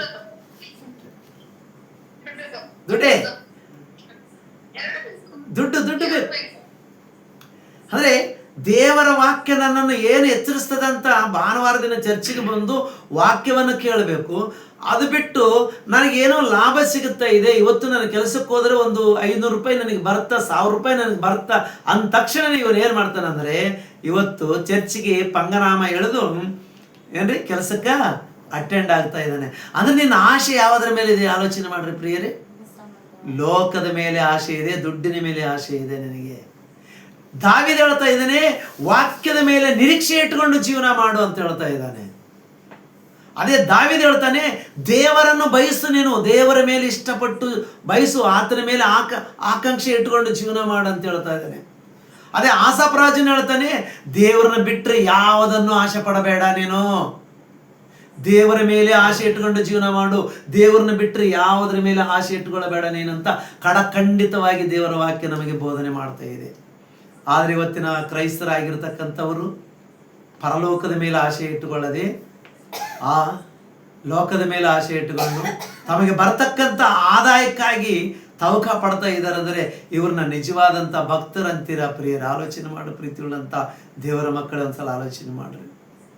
ಅಲ್ಲ ಪ್ರಿಯರೇ, ಅದು ಸರಿಯಾದಂಥ ಭಕ್ತಿ ಅಲ್ಲ. ಅದಕ್ಕೆ ದಾವೀದ ಹೇಳ್ತಾ ಇದ್ದಾನೆ, ಏನಂತ ಹೇಳ್ತಾ ಇದ್ದಾನೆ? ದಾವೀದ ಹೇಳ್ತಾ ಇದ್ದಾನೆ 84ನೇ ಅಧ್ಯಾಯದಲ್ಲಿ, ಯೆಹೋವನ ಆಲಯದ ಅಂಗಳಗಳಲ್ಲಿ ಸೇರಬೇಕೆಂದು ನನ್ನ ಆತ್ಮವು ಹಂಬಲಿಸುತ್ತಾ ಇದೆ. ಹಂಬಲಿಸುತ್ತಾ ಇದೆ ಆಶಾ. ಯಾವಾಗ ಹೋಗ್ಯಾನೋ ಯಾವಾಗಿಲ್ಲ ಚರ್ಚಿಗೆ, ಯಾವಾಗ ಹೋಗ್ಬೇಕು ಯಾವಾಗಿಲ್ಲ ಚರ್ಚಿಗೆ. ನಾನು ದೇವರ ಆಲಯ ಸೇರಬೇಕು, ದೇವರ ಆಲಯದಲ್ಲಿ ದೇವರನ್ನ ಕೊಂಡಾಡಬೇಕು, ಹಾಡಾಡಬೇಕು, ಪ್ರಾರ್ಥನೆ ಮಾಡಬೇಕು, ವಾಕ್ಯ ಕೇಳಬೇಕು, ದೇವರಲ್ಲಿ ಭಕ್ತಿಯಲ್ಲಿ ಬೆಳಿಬೇಕು ಅನ್ನೋಂಥ ಒಂದು ಆಶೆ. ಅದನ್ನು ಒಂದ್ಸಲ ಊಹೆ ಮಾಡ್ಕೊಳ್ರಿ. ನಮ್ಮ ಜೀವಿತದ ಬಗ್ಗೆ ಒಂದ್ಸಲ ನಾನು ಹೆಂಗಿದ್ದೀನಿ ಅಂತಕ್ಕಂಥ ಒಂದ್ಸಲ ಊಹೆ ಮಾಡ್ಕೊಂಡ್ರಿ. ನಾನು ಚರ್ಚಿಗೆ ಹೋಗೋ ವಿಷಯದಲ್ಲಿ ಮುಂದಿದ್ದಿನ ಹಿಂದಿದ್ದಿನ, ದೇವರ ಮಂದಿರದಲ್ಲಿ ಸೇರುವುದಕ್ಕಾಗಿ ನಾನು ಎಲ್ಲರಿಗಿಂತ ಮೊದಲಾಗಿ ಸೇರ್ತಾ ಇದ್ದೀನ, ಅಥವಾ ಎಲ್ಲರೂ ಹೋದ್ಮೇಲೆ ಬೇಕೋ ಬೇಡೋ ಅನ್ನೋಂಥ ರೀತಿಯಲ್ಲಿ ಚರ್ಚಿಗೆ ಹೋಗ್ತಾ ಇದ್ದೀನ? ಬೇಕೋ ಬೇಡೋ ಅನ್ನೋಂಥ ರೀತಿಯಲ್ಲಿ. ಈ ನಡುವೆ ಸೋಷಿಯಲ್ ಮೀಡಿಯಾದಲ್ಲಿ ಕೆಲವು ಹಾಡುಗಳು ಬರ್ತಿರ್ತಾವ ಪ್ರಿಯ. ಚರ್ಚಿಗೆ ಹೋಗ್ಬೇಕಂದ್ರೆ ಆಮೆ ಥರ ಓದ್ತಾನಂತೆ ಮನುಷ್ಯ. ಆಮೆ ನಡೆ ಇರ್ತದಂತ. ಚರ್ಚಿಗೆ ಹೋಗೋ ಭಕ್ತಾದಿಗಳ ನಡೆ ಹೆಂಗಿರ್ತದಂದ್ರೆ ಆಮೆ ಹೋಗ್ಲ್ಯಾ ಬೇಡ ಅಂತ ಹೋಗ್ತಿರ್ತದಂತೆ. ಮನೆಗೆ ಓಡಿ ಬರುವಾಗ ಚಿರತೆ ತರ ಜಿಂಕೆ ತರ ಓಡಿ ಬರ್ತಾನಂತ. ಚಿರತೆ ಮನೆಗೆ ಬರುವಾಗ, ಚರ್ಚ್ ಬಿಟ್ಟ ಮೇಲೆ ಮನೆಗೆ ಬರುವಾಗ ಹೆಂಗ ಎಲ್ಲರಿಗಿಂತ ಮೊದಲು ಓಡ್ತಿರ್ತಾನ. ಇನ್ನು ಚರ್ಚಿನಾಗ ಎಲ್ಲರೂ ಇರ್ತಾರ, ವಂದನೆಗಳು ಹೇಳಲ್ಲ, ಪ್ರೈಸ್ ಲಾರ್ಡ್ ಹೇಳಲ್ಲ, ಒಬ್ರಿಗೊಬ್ರು ಸವಾಸ ಮಾಡಲ್ಲ, ಹಂಚ್ಕೊಳ್ಳಲ್ಲ, ಏನೂ ಇಲ್ಲ, ಓಡ ಮನೆಗೆ. ಏನು ಭಕ್ತರು ಏನು ಅಂತ ಅರ್ಥ ಆಗ್ತಾ ಇಲ್ಲ ಪ್ರಿಯರೇ. ಇಲ್ಲಿ ದಾವೀದ ಹೇಳ್ತಾ ಇದ್ದಾನೆ, ನಾನು ದೇವರ ಮಂದಿರದ ಅಂಗಳದಲ್ಲಿ ಸೇರಬೇಕೆಂದು ಹಂಬಲಿಸುತ್ತೇನೆ. ನನಗೆ ಯಾವುದ್ರ ಮೇಲೆ ಹಂಬಲ ಅಂತಂದ್ರೆ ದೇವಾಲಯ ಸೇರುವುದಕ್ಕಾಗಿ ಹಂಬಲ. ದೇವಾಲಯದಲ್ಲಿ ಏನು ಸಿಗುತ್ತಂದ್ರೆ, ದೇವಾಲಯದಲ್ಲಿ ಸಿಗುವಷ್ಟು ಎಲ್ಲಿ ಸಿಗಲ್ಲ ಪ್ರಿಯರೇ. ದೇವಾಲಯದಲ್ಲಿ ಆಶೀರ್ವಾದ ಸಿಗುತ್ತಾ, ದೇವಾಲಯದಲ್ಲಿ ವಾಕ್ಯ ಸಿಗುತ್ತಾ, ದೇವಾಲಯದಲ್ಲಿ ಪ್ರೀತಿ ಸಿಗುತ್ತಾ, ದೇವಾಲಯದಲ್ಲಿ ಅನ್ಯೋನ್ಯತೆ ಸಿಗುತ್ತಾ, ದೇವಾಲಯದಲ್ಲಿ ಆತ್ಮೀಯರೆಲ್ಲರೂ ಸಿಗುತ್ತಾರ. ಇಷ್ಟೆಲ್ಲ ಲಾಭಗಳಿದಾವೆ. ದೇವಾಲಯಕ್ಕೆ ಹೋದರೆ ಇಷ್ಟೆಲ್ಲ ಲಾಭಗಳಿದಾವೆ. ನಾನು ರಾಜನಾಗಿದ್ದೇನೆ, ಸಿಂಹಾಸನ ಮೇಲೆ ಕೂಡ್ತೀನಿ, ಕಾಲ ಮೇಲೆ ಕಾಲ ಹಾಕೊಂಡು ಕೊಡ್ತೀನಿ, ರಾಜ ಆಜ್ಞೆ ಮಾಡ್ತೀನಿ, ಪಾಸ್ಟ್ರೇ ನಮ್ಮ ಮನೆಗೆ ಬಂದು ವಾಕ್ಯ ಕೇಳಿ ಹೋಗಂತ ಆರ್ಡರ್ ಕೊಡ್ತೀನಿ ಅಂತ ಹೇಳಿ ಅನುಭವದಾಗಿತ್ತು ದಾವೀದು. ಯಾಕಂದ್ರೆ ರಾಜನತನು, ಹೌದಾ ಇಲ್ವಾ? ರಾಜನಾಗಿ ಆತನ ಏನಾದರೂ ಆರ್ಡರ್ ಹಾಕ್ಬೋದು, ಸೇವಕರನ್ನ ಕರ್ಸ್ಕೊಳ್ಬೋದು ಮನೆಗೆ. ನಾನು ದೇವಾಲಯಕ್ಕೆ ಬರೋಕ್ಕಾಗಲ್ಲ, ನೀವೇ ಬಂದು ಹೋಗ್ರಿ ಅಂತೇಳಿ ಯಾಜಕರನ್ನ ಮನೆಗೆ ಕರೆಸ್ಕೊಂಡು, ಧರ್ಮೋಪದೇಶಕರನ್ನ ಮನೆಗೆ ಕರೆಸ್ಕೊಂಡು ಉಪದೇಶ ಕೇಳಬಹುದಾಗಿತ್ತು. ಆದ್ರೆ ಹಂಗಲ್ಲ. ನಾನು ಎಲ್ಲಿಗೆ ಹೋಗ್ಬೇಕು? ಚರ್ಚಿಗೆ ಹೋಗ್ಬೇಕು, ಆಲಯಕ್ಕೆ ಹೋಗ್ಲೇಬೇಕು. ನನಗಿರುವ ಅಧಿಕಾರ, ನನಗಿರುವ ಆಸ್ತಿ ಅಂತಸ್ತು, ನನಗಿರುವ ಪದವಿ, ಇವು ಯಾವ ಕೂಡ ದೇವ್ರ ಮುಂದೆ ನಡೆಯಲ್ಲ ಅಂತ ಯಾರಿಗೆ ಗೊತ್ತು? ದೇವರಿಗೆ ಗೊತ್ತು.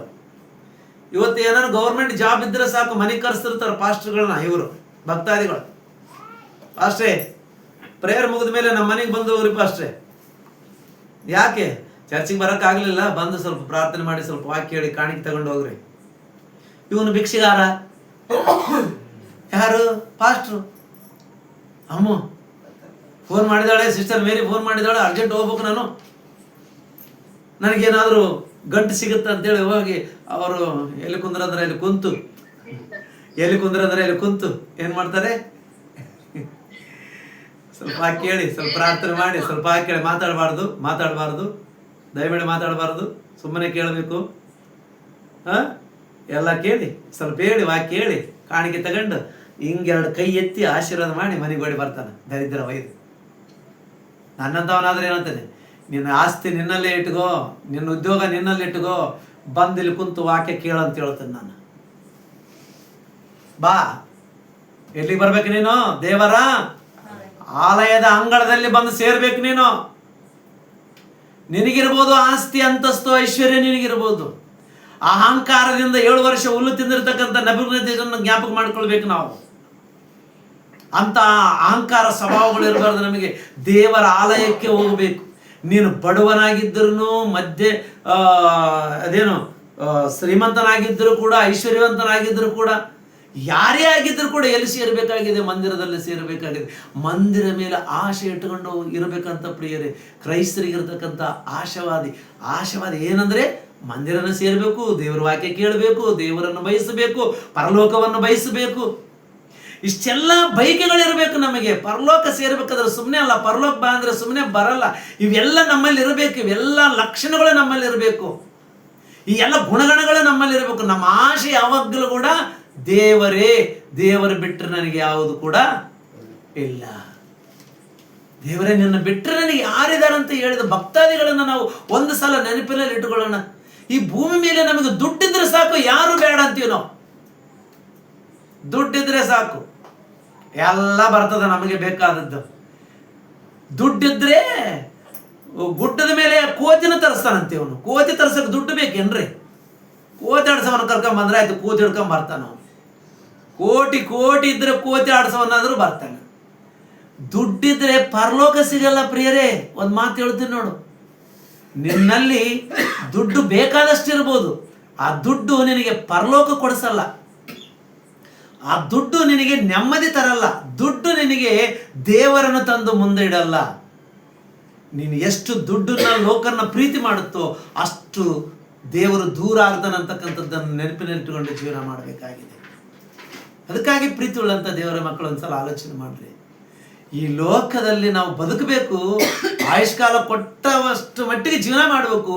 ಆ ಜೀವನ ಹೆಂಗಿರ್ಬೇಕಂದ್ರೆ, ಲೋಕದಲ್ಲಿ ಬದುಕಿದ್ರೂ ಕೂಡ ಗುರಿ ಯಾರ ಮೇಲೆ ಇರಬೇಕಂತ?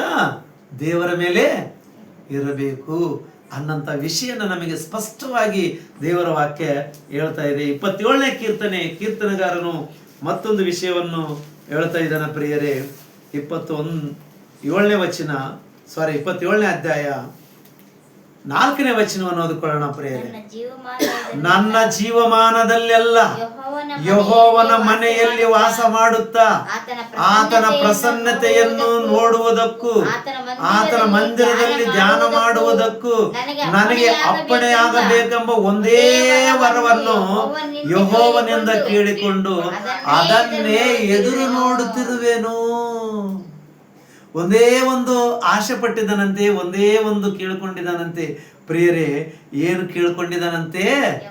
ದೇವಾ, ಜೀವಮಾನದಲ್ಲೆಲ್ಲ ನಿನ್ನ ಮಂದಿರದಲ್ಲಿ ವಾಸ ಮಾಡಬೇಕಪ್ಪ. ನಾನು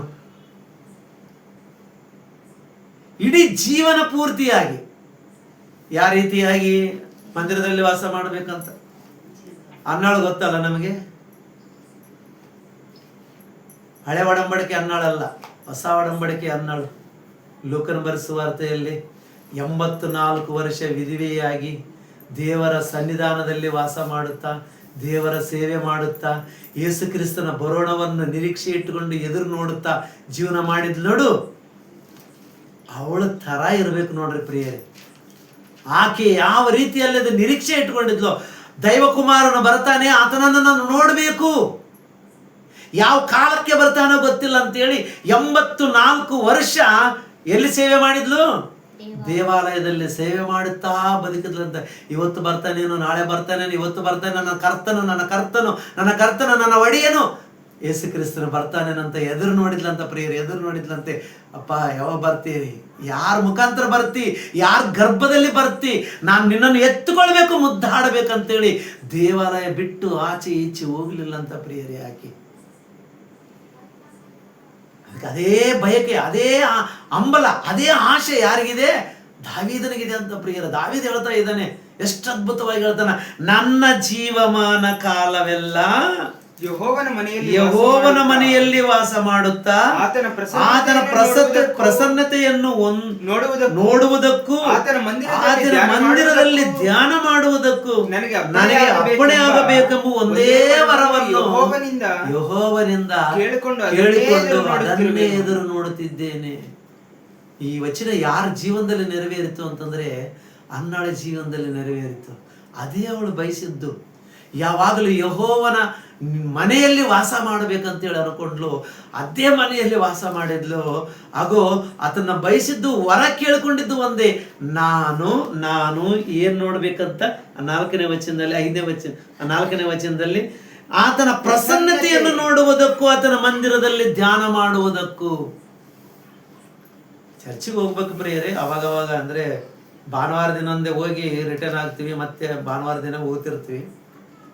ಕೆಲವು ಪಟ್ಟಣಗಳಲ್ಲಾದರೆ, ಹಳ್ಳಿಗಳಲ್ಲಿ, ಕೆಲವು ಹಳ್ಳಿಗಳಲ್ಲಿ ಕೂಡ ಚರ್ಚ್ ಇದ್ದರೆ ಸಾಯಂಕಾಲ ಬೆಳಗ್ಗೆ ಚರ್ಚ್ ಓಪನ್ ಮಾಡ್ತಾರೆ.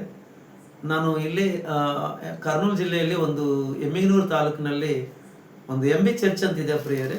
MB ಚರ್ಚಲ್ಲಿ ನಾನು 3 ದಿನ ಮೀಟಿಂಗ್ ಇತ್ತಲ್ಲಿ ಅಲ್ಲಿ ಹೋಗಿದ್ದೆ. ನಾನು ಆ ಮೀಟಿಂಗ್ನಲ್ಲಿ ಹೋದಾಗ ಚರ್ಚ್ ಪಕ್ಕದಲ್ಲೇ ನನಗೆ ರೂಮ್ ಮಾಡಿದರು. ರೂಮ್ನಲ್ಲಿ ಇದ್ದೆ ನಾನು. ಬೆಳಗ್ಗೆ ಮುಂಜಾನೆ 4 ಗಂಟೆಗೆಲ್ಲ ಹಾಡುಗಳು ಹಾಕ್ತಿದ್ರು ಚರ್ಚಿನಲ್ಲಿ. ಏನು ಮಾಡ್ತಾರೆ ಇವರು, ಹಾಡು ಹಾಕ್ಕೊಂಡು ಕುಂದಿರ್ತಾರೆ ಬಿಡು ಅಂದ್ಕೊಂಡೆ. ಸುಮ್ಮನೆ ಹಾಡು ಹಾಕ್ತಾರಲ್ಲ, ಎಲ್ಲ ಚರ್ಚ್ಗಳಲ್ಲಿ ಹಾಡು ಹಾಕ್ತಾರಲ್ಲ ಅಂತೇಳಿ ನಾನು ಎದ್ದು ನಾನು ಚರ್ಚಿನ ಕಡೆಗೆ ಹೋದೆ. ನಾನು ಚರ್ಚಿನ ಕಡೆಗೆ ಹೋದಾಗ ಅಷ್ಟೊತ್ತಿಗೆಲ್ಲ ಜನರು ತುಂಬಿದ್ದಾರೆ ಚರ್ಚಲ್ಲಿ. 4:15 ಏನು ಮಾಡ್ತಾ ಇದ್ದಾರೆ ಅಂದರೆ, ಅವರು ಬೆಳಗ್ಗೆ ಎದ್ದು ಕೆಲಸ ಮಾಡ್ಕೊಳ್ಬೇಕಂದ್ರೆ, ಮನೆಯಲ್ಲಿ ಕೆಲಸ ಮಾಡ್ಬೇಕಂದ್ರೆ ಎದ್ದು ಹಾಸಿಗೆ ಮುಖದ ಮೇಲೆ ನೀರು ಹಾಕ್ಕೊಂಡು, ಮುಖ ವಾಶ್ ಮಾಡಿಕೊಂಡು, ಫೇಸ್ ವಾಶ್ ಮಾಡಿಕೊಂಡು ಚರ್ಚಿಗೆ ಹೋಗಿ ಪ್ರಾರ್ಥನೆ ಮಾಡಿಕೊಂಡು, ಅವರವರಿಗೆ ಸ್ಥಳಗಳಲ್ಲಿ ಕುಂತು ಕಣ್ಣೀರು ಪ್ರಾರ್ಥನೆ ಮಾಡಿಕೊಂಡು, ವಿಜ್ಞಾಪನೆ ಮಾಡಿಕೊಂಡು, ತಾವು ಇವತ್ತಿನ ದಿನ ಏನು ಕೆಲಸ ಮಾಡಬೇಕಾಗಿದೆ ಆ ಕೆಲಸನ ದೇವ್ರಿಗೆ ಒಪ್ಪಿಸಿಕೊಂಡು, ಇವತ್ತು ನನ್ನ ಪ್ರಯಾಣ ಆಗಿರ್ಬೋದು, ನನ್ನ ಕೆಲಸ ಆಗಿರ್ಬೋದು, ನನ್ನ ಬಿಸ್ನೆಸ್ ಆಗಿರ್ಬೋದು, ನನ್ನದು ಯಾವುದೇ ಆಗಿರ್ಬೋದು, ಅದನ್ನು ದೇವರಿಗೆ ಒಪ್ಪಿಸಿಕೊಂಡು ಪ್ರಾರ್ಥನೆ ಮಾಡಿಕೊಂಡು ಮನೆಗಳಿಗೆ ಹೋಗಿ ಅವಾಗ ಕೆಲಸ ಮಾಡ್ಕೊಳ್ಳೋಕೆ ಪ್ರಾರಂಭ ಮಾಡ್ತಿದ್ರು. ನಾನು 3 ದಿನ ಫಾಲೋ ಆದೆ.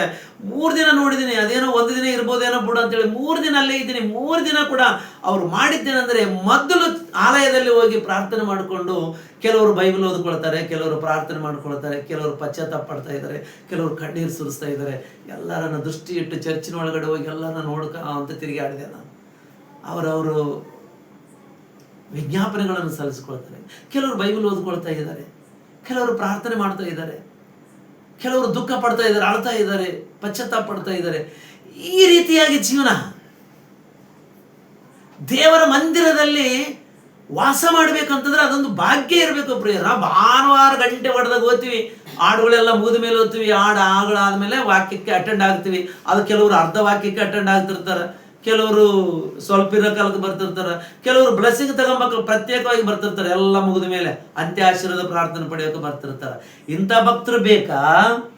ಯಾವಾಗಲೂ ಜೀವಮಾನ ಕಾಲವೆಲ್ಲ ದೇವರ ಮಂದಿರದಲ್ಲಿ ವಾಸ ಮಾಡಬೇಕು ಅನ್ನೋಂಥ ಆಸೆ ಇಟ್ಕೊಳ್ಳೋರು ಬೇಕಾ ದೇವರಿಗೆ? ಯಾರು ಬೇಕಾ ಆಲೋಚನೆ ಮಾಡ್ರಿ ಪ್ರೀತಿ ಉಳ್ಳಂತ ದೇವರ ಮಕ್ಕಳೇ. ಎಂಥ ಒಂದು ಕೃಪೆ, ಎಂಥ ಒಂದು ಆಶೀರ್ವಾದ ಪಡ್ಕೊಂಡು ಜೀವನ ಮಾಡ್ತಾ ಇದ್ದಾರೆ ಜನ. ಯಾಕೆ ಇವತ್ತು ಕ್ರೈಸ್ತರು ನಾಮಕಾರದ ಕ್ರೈಸ್ತರಾಗಿ ಬದುಕ್ತಾ ಇದ್ದಾರೆ? ದೇವಾಲಯ ಅಂದರೆ ಅಷ್ಟು ನಿರ್ಲಕ್ಷ್ಯ. ದೇವಾಲಯ ಅಂದರೆ ಹೋದ್ರೆ ಆಯ್ತು ಬಿಡು, ಬಿಟ್ರೆ ಆಯ್ತು ಬಿಡು ಅಂತ ಅನ್ಕೊಂಡಿರ್ತಾರೆ. ಟೈಮ್ 9-10 ಆಗಿರ್ತದೆ, ಇನ್ನು ಇಲ್ಲೇ ಅಲ್ಲೇ ತಿರುಗ್ತಿರ್ತಾರೆ, ಬಜಾರದಲ್ಲಿ ತಿರುಗ್ತಿರ್ತಾರೆ, ಹುಚ್ಚನಾಯಿ ತಿರುಗ್ದಂಗೆ ತಿರುಗ್ತಿರ್ತಾರೆ. ಇನ್ನು ಟೈಮ್ ಆಗಿಲ್ಲ ಬ್ರದರ್, ಇನ್ನು ಯಾರು ಬಂದಿರಲ್ಲ ಅಂತಿರ್ತಾರೆ ಇವರು.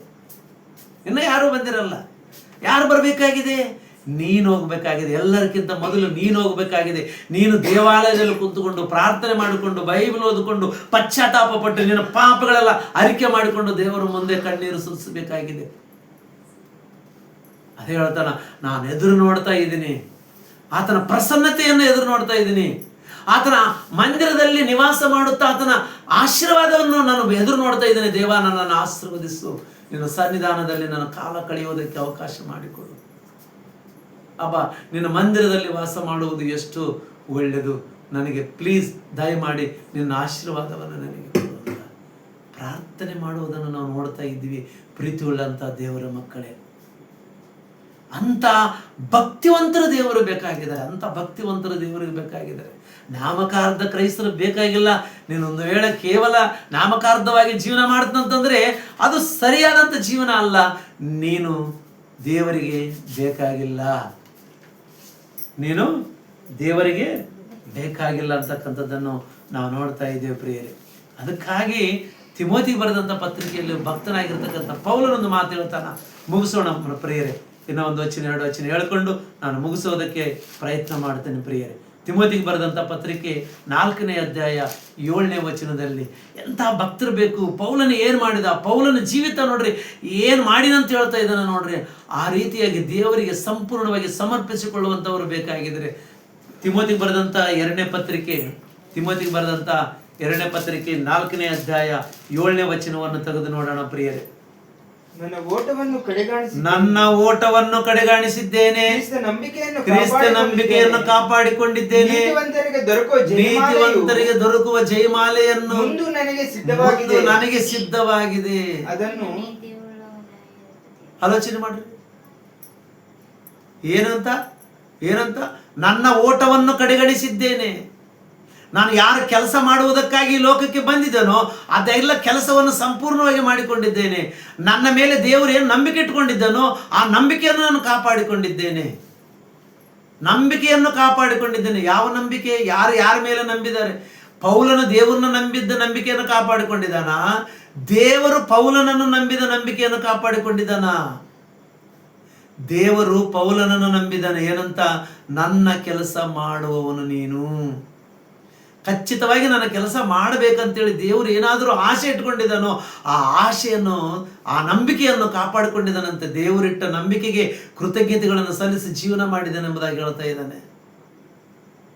ಆಮೇಲೆ ಜಯಮಾಲೆಯನ್ನು ಎದುರು ನೋಡ್ತಾ ಇದ್ದೇನೆ ನಾನು.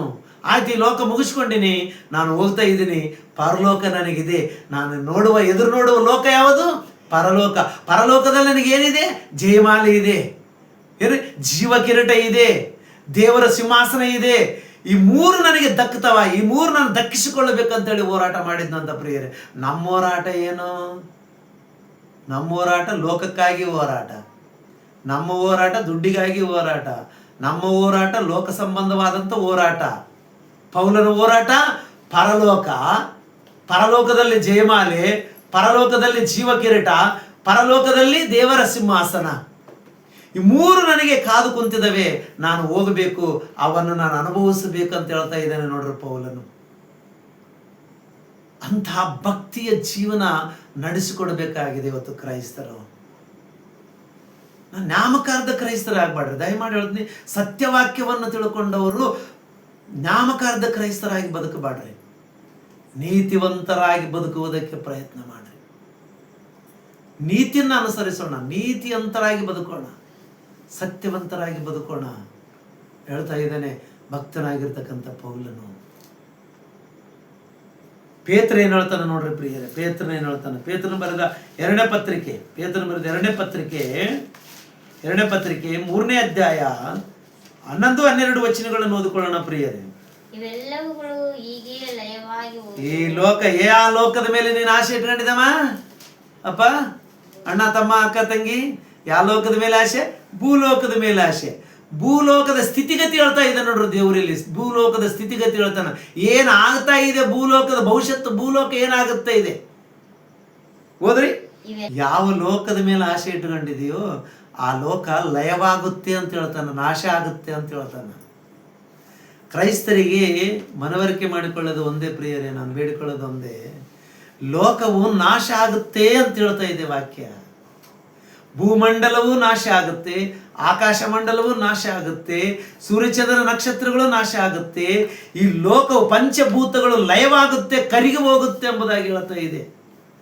ಲಯವಾಗಿ ಕರಗಿ ಹೋಗುವ ಲೋಕ, ನೀನು ಸಂಪಾದನೆ ಮಾಡಿ ಕೂಡಿಟ್ಟಿರ್ತಕ್ಕಂಥ, ನೀನು ಏನಾದರೂ ಆಶೆಪಟ್ಟು ದುಡ್ಡಿನ ಮೇಲೆ, ಆಸ್ತಿ ಮೇಲೆ ಆಶೆಪಟ್ಟು, ಮನೆ ಮೇಲೆ ಮನೆ, ಬಂಗಲೆ ಮೇಲೆ ಬಂಗಲೆ ಕೂಡಿಟ್ಟು, ಬಂಗಾರ ಎಲ್ಲ ಬ್ಯಾಂಕಲ್ಲಿ ತುಂಬಿಸಿ, ದುಡ್ಡೆಲ್ಲ ಬ್ಯಾಂಕಲ್ಲಿ ತುಂಬಿಸಿ ಇಟ್ಕೊಂಡು ಆರಾಮಾಗಿ ನಿಶ್ಚಿಂತಾಗಿ ಆರಾಮಾಗಿ ಇದ್ದೀನಿ ಅಂತ ಹೇಳ್ತೀನಿ ನೋಡು. ಒಂದಿನ ನಾಳೆ ಯೇಸು ಸ್ವಾಮಿ ಬಂದಾಗ ಎಲ್ಲ ಸುಟ್ಟು ಬೂದಿ ಆಗುತ್ತಂತ. ನಿನ್ನ ದುಡ್ಡು, ನಿನ್ನ ಬಂಗಾರ, ನಿಂದು ಮುತ್ತು ವೈಡೂರ್ಯ ರತ್ನಗಳು ಎಲ್ಲ ಕೂಡ ಸುಟ್ಟು ಬೂದಿ ಆಗುತ್ತಂತೆ. ಸುಟ್ಟು ಬೂದಿ ಆಗೋದಕ್ಕೋಸ್ಕರ ನೀನು ತವಕ ಪಡೋದು, ಆಸೆ ಇಟ್ಕೊಂಡು ಜೀವನ ಮಾಡೋದು. ಆಸೆ ಇರ್ಬೇಕು ಬ್ರದರ್, ಆಸೆ ಇಲ್ಲಂದ್ರೆ ಹೆಂಗ ಬ್ರದರ್ ಅಂತಿರ್ತಾರೆ. ಆಸೆ ಇಲ್ಲದ್ರೆ ಹೆಂಗ? ನೀನು ಯಾವುದ್ರ ಮೇಲೆ ಆಸೆ ಇರಬೇಕು? ಪರಲೋಕದ ಮೇಲೆ ಆಸೆ ಇರಬೇಕು, ದೇವರ ಮೇಲೆ ಆಸೆ ಇರಬೇಕು. ಇಲ್ಲಿ ಹೇಳ್ತಾ ಇದ್ದಾನೆ 12ನೇ ವಚನದಲ್ಲಿ ಹೇಳ್ತಾ ಇದ್ದಾನೆ ಏನಂತ? ಎಷ್ಟೋ ಪರಿಶುದ್ಧವಾದ ನಡವಳಿಕೆಯು ಭಕ್ತಿ ಉಳ್ಳವರಾಗಿ ಇರಬೇಕಲ್ಲ. ಆ ದಿನದಲ್ಲಿ ಆಕಾಶ ಮಂಡಲವು ಬೆಂಕಿ ಎತ್ತಿ ಲಯವಾಗಿ ಹೋಗುವುದು, ಸೂರ್ಯ ಚಂದ್ರ ನಕ್ಷತ್ರಗಳು ಉರಿದು ಕರಗಿ ಹೋಗುವವು. ಆದರೆ ನಾವು ದೇವರ ವಾಗ್ದಾನವನ್ನು ನಂಬಿ ನೂತನ ಆಕಾಶ ಮಂಡಲವನ್ನು, ನೂತನ ಭೂಮಂಡಲವನ್ನು ಎದುರು ನೋಡುತ್ತಾ ಇದ್ದೇವೆ. ಅವುಗಳಲ್ಲಿ ನೀತಿ ವಾಸ ಮಾಡುತ್ತದೆ. ಏನಿದೆ ಪರಲೋಕದಲ್ಲಿ? ನೀತಿ. ಅದು ಶಾಶ್ವತವಾಗಿರತಕ್ಕಂಥ ಲೋಕ. ಆ ಶಾಶ್ವತವಾಗಿರತಕ್ಕಂಥ ಲೋಕ ಸೇರಬೇಕಾಗಿದೆ. ನೀನು ಅದನ್ನು ಎದುರು ನೋಡಬೇಕಾಗಿದೆ ಅಂತ ಪೌಲನು, ಭಕ್ತನಾಗಿರ್ತಕ್ಕಂಥ ಪೇತ್ರನು ಹೇಳ್ತಾ ಇದ್ದಾನೆ. ಪೌಲ ಹೇಳ್ತಾ ಇದ್ದಾನೆ, ನನಗಿರುವುದೆಲ್ಲವನ್ನು ಕಳ್ಕೊಂಡು ನಾನು ದೇವರ ಸೇವೆ ಮಾಡಿದ್ದೇನೆ, ನನ್ನ ಓಟವನ್ನು ಕಡೆಗಣಿಸಿದ್ದೇನೆ, ಮುಗಿಸ್ಕೊಂಡಿನಿ ಈ ಲೋಕಯಾತ್ರೆ. ಈಗ ನಾನು ಪರಲೋಕಕ್ಕೆ ಹೋಗ್ಬೇಕಾಗಿದೆ. ಅಲ್ಲಿ ನನಗೆ ಜೀವ ಕಿರೀಟ ಇದೆ, ಜಯಮಾಲೆ ಇದೆ, ದೇವರು ಕೊಟ್ಟ ಸಿಂಹಾಸನ ಇದೆ. ಆ ಸಿಂಹಾಸನ ರೂಢನಾಗಬೇಕು ನಾನು ಅಂತ ಹೇಳ್ತಾ ಇದ್ದಾನೆ. ಅಪ್ಪ, ತಮ್ಮ, ತಂಗಿ, ಅಕ್ಕ, ಈ ಲೋಕ ಎಲ್ಲ ಸುಟ್ಟು ಬೂದಿ ಆಗುತ್ತೆ. ಈಗ ಪರಲೋಕ ಶಾಶ್ವತವಾಗಿರುತ್ತೆ. ಪರಲೋಕದ ಮೇಲೆ ಗುರಿ ಇಟ್ಟುಕೊಂಡು ಜೀವನ ಮಾಡಂತ ಹೇಳ್ತದ ಪೇತ್ರನು.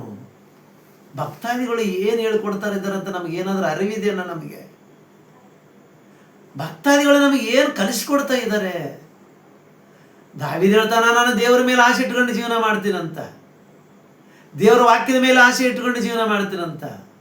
ನನಗೆ ಈ ಲೋಕದಲ್ಲಿ ಯಾರು ಬೇಡಪ್ಪ, ದೇವರೊಂದಿದ್ರೆ ಸಾಕು ಅಂತಾನೆ ಆಸಾಪುರಾಜನ್ ಹೇಳ್ತಾ ಇದ್ದಾನೆ.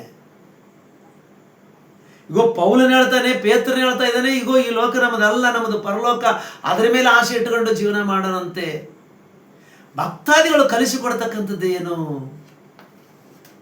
ನೀತಿ, ಭಕ್ತಿ, ನಂಬಿಕೆಯನ್ನು ಇವು ಕಾಪಾಡಿಕೊಳ್ಬೇಕಾಗಿದೆ. ನಾವು ಈ ಲೋಕಕ್ಕೆ ಸಂಬಂಧಪಟ್ಟವರಲ್ಲ ಅಂತ ವಾಕ್ಯ ಹೇಳುತ್ತದೆ. ನಾವು ಲೋಕದವರಲ್ಲ. ಯೇಸು ಸ್ವಾಮಿ ಅಂತಾನ, ನೀವು ಈ ಲೋಕದವರಾಗಿದ್ದರೆ ಲೋಕವು ನಿಮ್ಮನ್ನು ಪ್ರೀತಿಸ್ತಿತ್ತು. ನೀವು ಲೋಕದವರಲ್ಲ ಕಾರಣದಿಂದ ಲೋಕವು ನಿಮ್ಮನ್ನು ದ್ವೇಷಿಸುತ್ತದೆ. ಇಗೋ, ಯಾಕಂದ್ರೆ ಲೋಕದಿಂದ ನಿಮ್ಮನ್ನು ನಾನು ಆರಿಸಿಕೊಂಡಿದ್ದೇನೆ. ಅದಕ್ಕೆ ಈ ಲೋಕಕ್ಕೆ ಸಂಬಂಧಪಟ್ಟವರಾಗಿ ಬದುಕಬೇಡ್ರಿ. ಕ್ರೈಸ್ತರಿಗೆ ಇರಬೇಕಾದಂಥ ಆಶೆ ಏನು ಅಂತಕ್ಕಂಥದ್ದನ್ನು ಆಲೋಚನೆ ಮಾಡ್ರಿ ಪ್ರಿಯರೇ. ಇದು ಸರಿಯಾದಂಥ ಜೀವನ ಅಲ್ಲ, ಸರಿಯಾದಂಥ ಬದುಕು ಅಲ್ಲ, ಇದು ದೇವರು ಮೆಚ್ಚುವಂಥದ್ದು ಅಲ್ಲ. ದೇವರು ಮೆಚ್ಚುವ ರೀತಿಯಲ್ಲಿ ಬದುಕೋಣ ಪ್ರಿಯರೇ. ಸ್ವಲ್ಪ ದಿನ ಬದುಕಿದರೂ ಪರವಾಗಿಲ್ಲ, ದೇವರು ಮೆಚ್ಚುವಂತೆ ನಾವು ಬದುಕೋಣ ಪ್ರಿಯರೇ. ಅಶಾಶ್ವತವಾದರ ಮೇಲೆ ಆಶೆಗಳು ಇಟ್ಟುಕೊಂಡು ಎಷ್ಟೋ ಜನರು ಮಣ್ಣು ಪಾಲಾದ್ರಲ್ಲ. ಲೋಕದ ಮೇಲೆ ಮಮತೆ ಇಟ್ಟುಕೊಂಡು ಜೀವನ ಮಾಡಿರ್ತಕ್ಕಂಥ ಎಷ್ಟೋ ಜನರು ಹೇಳಿರ್ತಕ್ಕಂಥ ಮಾತುಗಳು ನಮಗೆ ಗೊತ್ತಲ್ಲ ಪ್ರಿಯರೇ. ಸಾಯುವಾಗ ನಾವೇನು ಒಯ್ಯೋದಿಲ್ಲ ಅಂತೇಳಿ, ಸಾಯುವಾಗ ನಾವೇನು ಒಯ್ಯಲ್ಲ, ಏನು ಒಯ್ಯಲ್ಲ. ಏನು ಇದಿದೆಯಲ್ಲ, ಕೆಂಪು ಕಾಣ್ತಾನೆ ನನ್ನ ಬಳ್ಳಿ ಕೆಂಪು ಕಾಣ್ತಲ್ಲ, ಈ ಕೆಂಪದು ಕೂಡ ಒಂದು ಬರಲ್ಲ. ನಾನು ಸುಡುಗಾಡ್ಯಾಗ ಮಣ್ಣಾಗಿ ಇಡಾಕ ನಾನು ಹೆಂಡ್ತಿದ್ದನ್ನು ಕಸ್ಕೊಂತಾಳ. ಅರ್ಥ ಆಯ್ತಾ? ಏನೂ ಇಲ್ಲ ಇಲ್ಲಿ ಅಂದಮೇಲೆ ನಿನ್ನ ಆಶೆ ಮೇಲೆ, ನಿನ್ನ ಆಕಾಂಕ್ಷೆ, ನಿನ್ನ ಹಂಬಲ, ನಿನ್ನ ಎದುರು ನೋಡುವಿಕೆ, ನಿರೀಕ್ಷಣೆ ಏನು ಮೇಲೆ ಪರಲೋಕದ ಮೇಲೆ ಇರಬೇಕು. ಪರಲೋಕವೇ ನನಗೆ ಶಾಶ್ವತವಾದಂಥ ಲೋಕ. ಅದಕ್ಕೆ ಭಕ್ತನಾದ ಆಸಾಪನ ಹೇಳ್ತಾನೆ, ಪರಲೋಕದಲ್ಲಿ ನಿನ್ನ ಬಿಟ್ಟರೆ ನನಗೆ ಯಾರಿದಾರಪ್ಪ, ಭೂಲೋಕದಲ್ಲಿ ನನಗೆ ಯಾರು ಬೇಕಾಗಿಲ್ಲಪ್ಪ ಅನ್ನಂಥ ಭಕ್ತಾದಿಗಳ ಮಾತುಗಳನ್ನು ನಾವು ಕೇಳ್ತಾ ಇದ್ದೀವಿ ಪ್ರಿಯರೇ.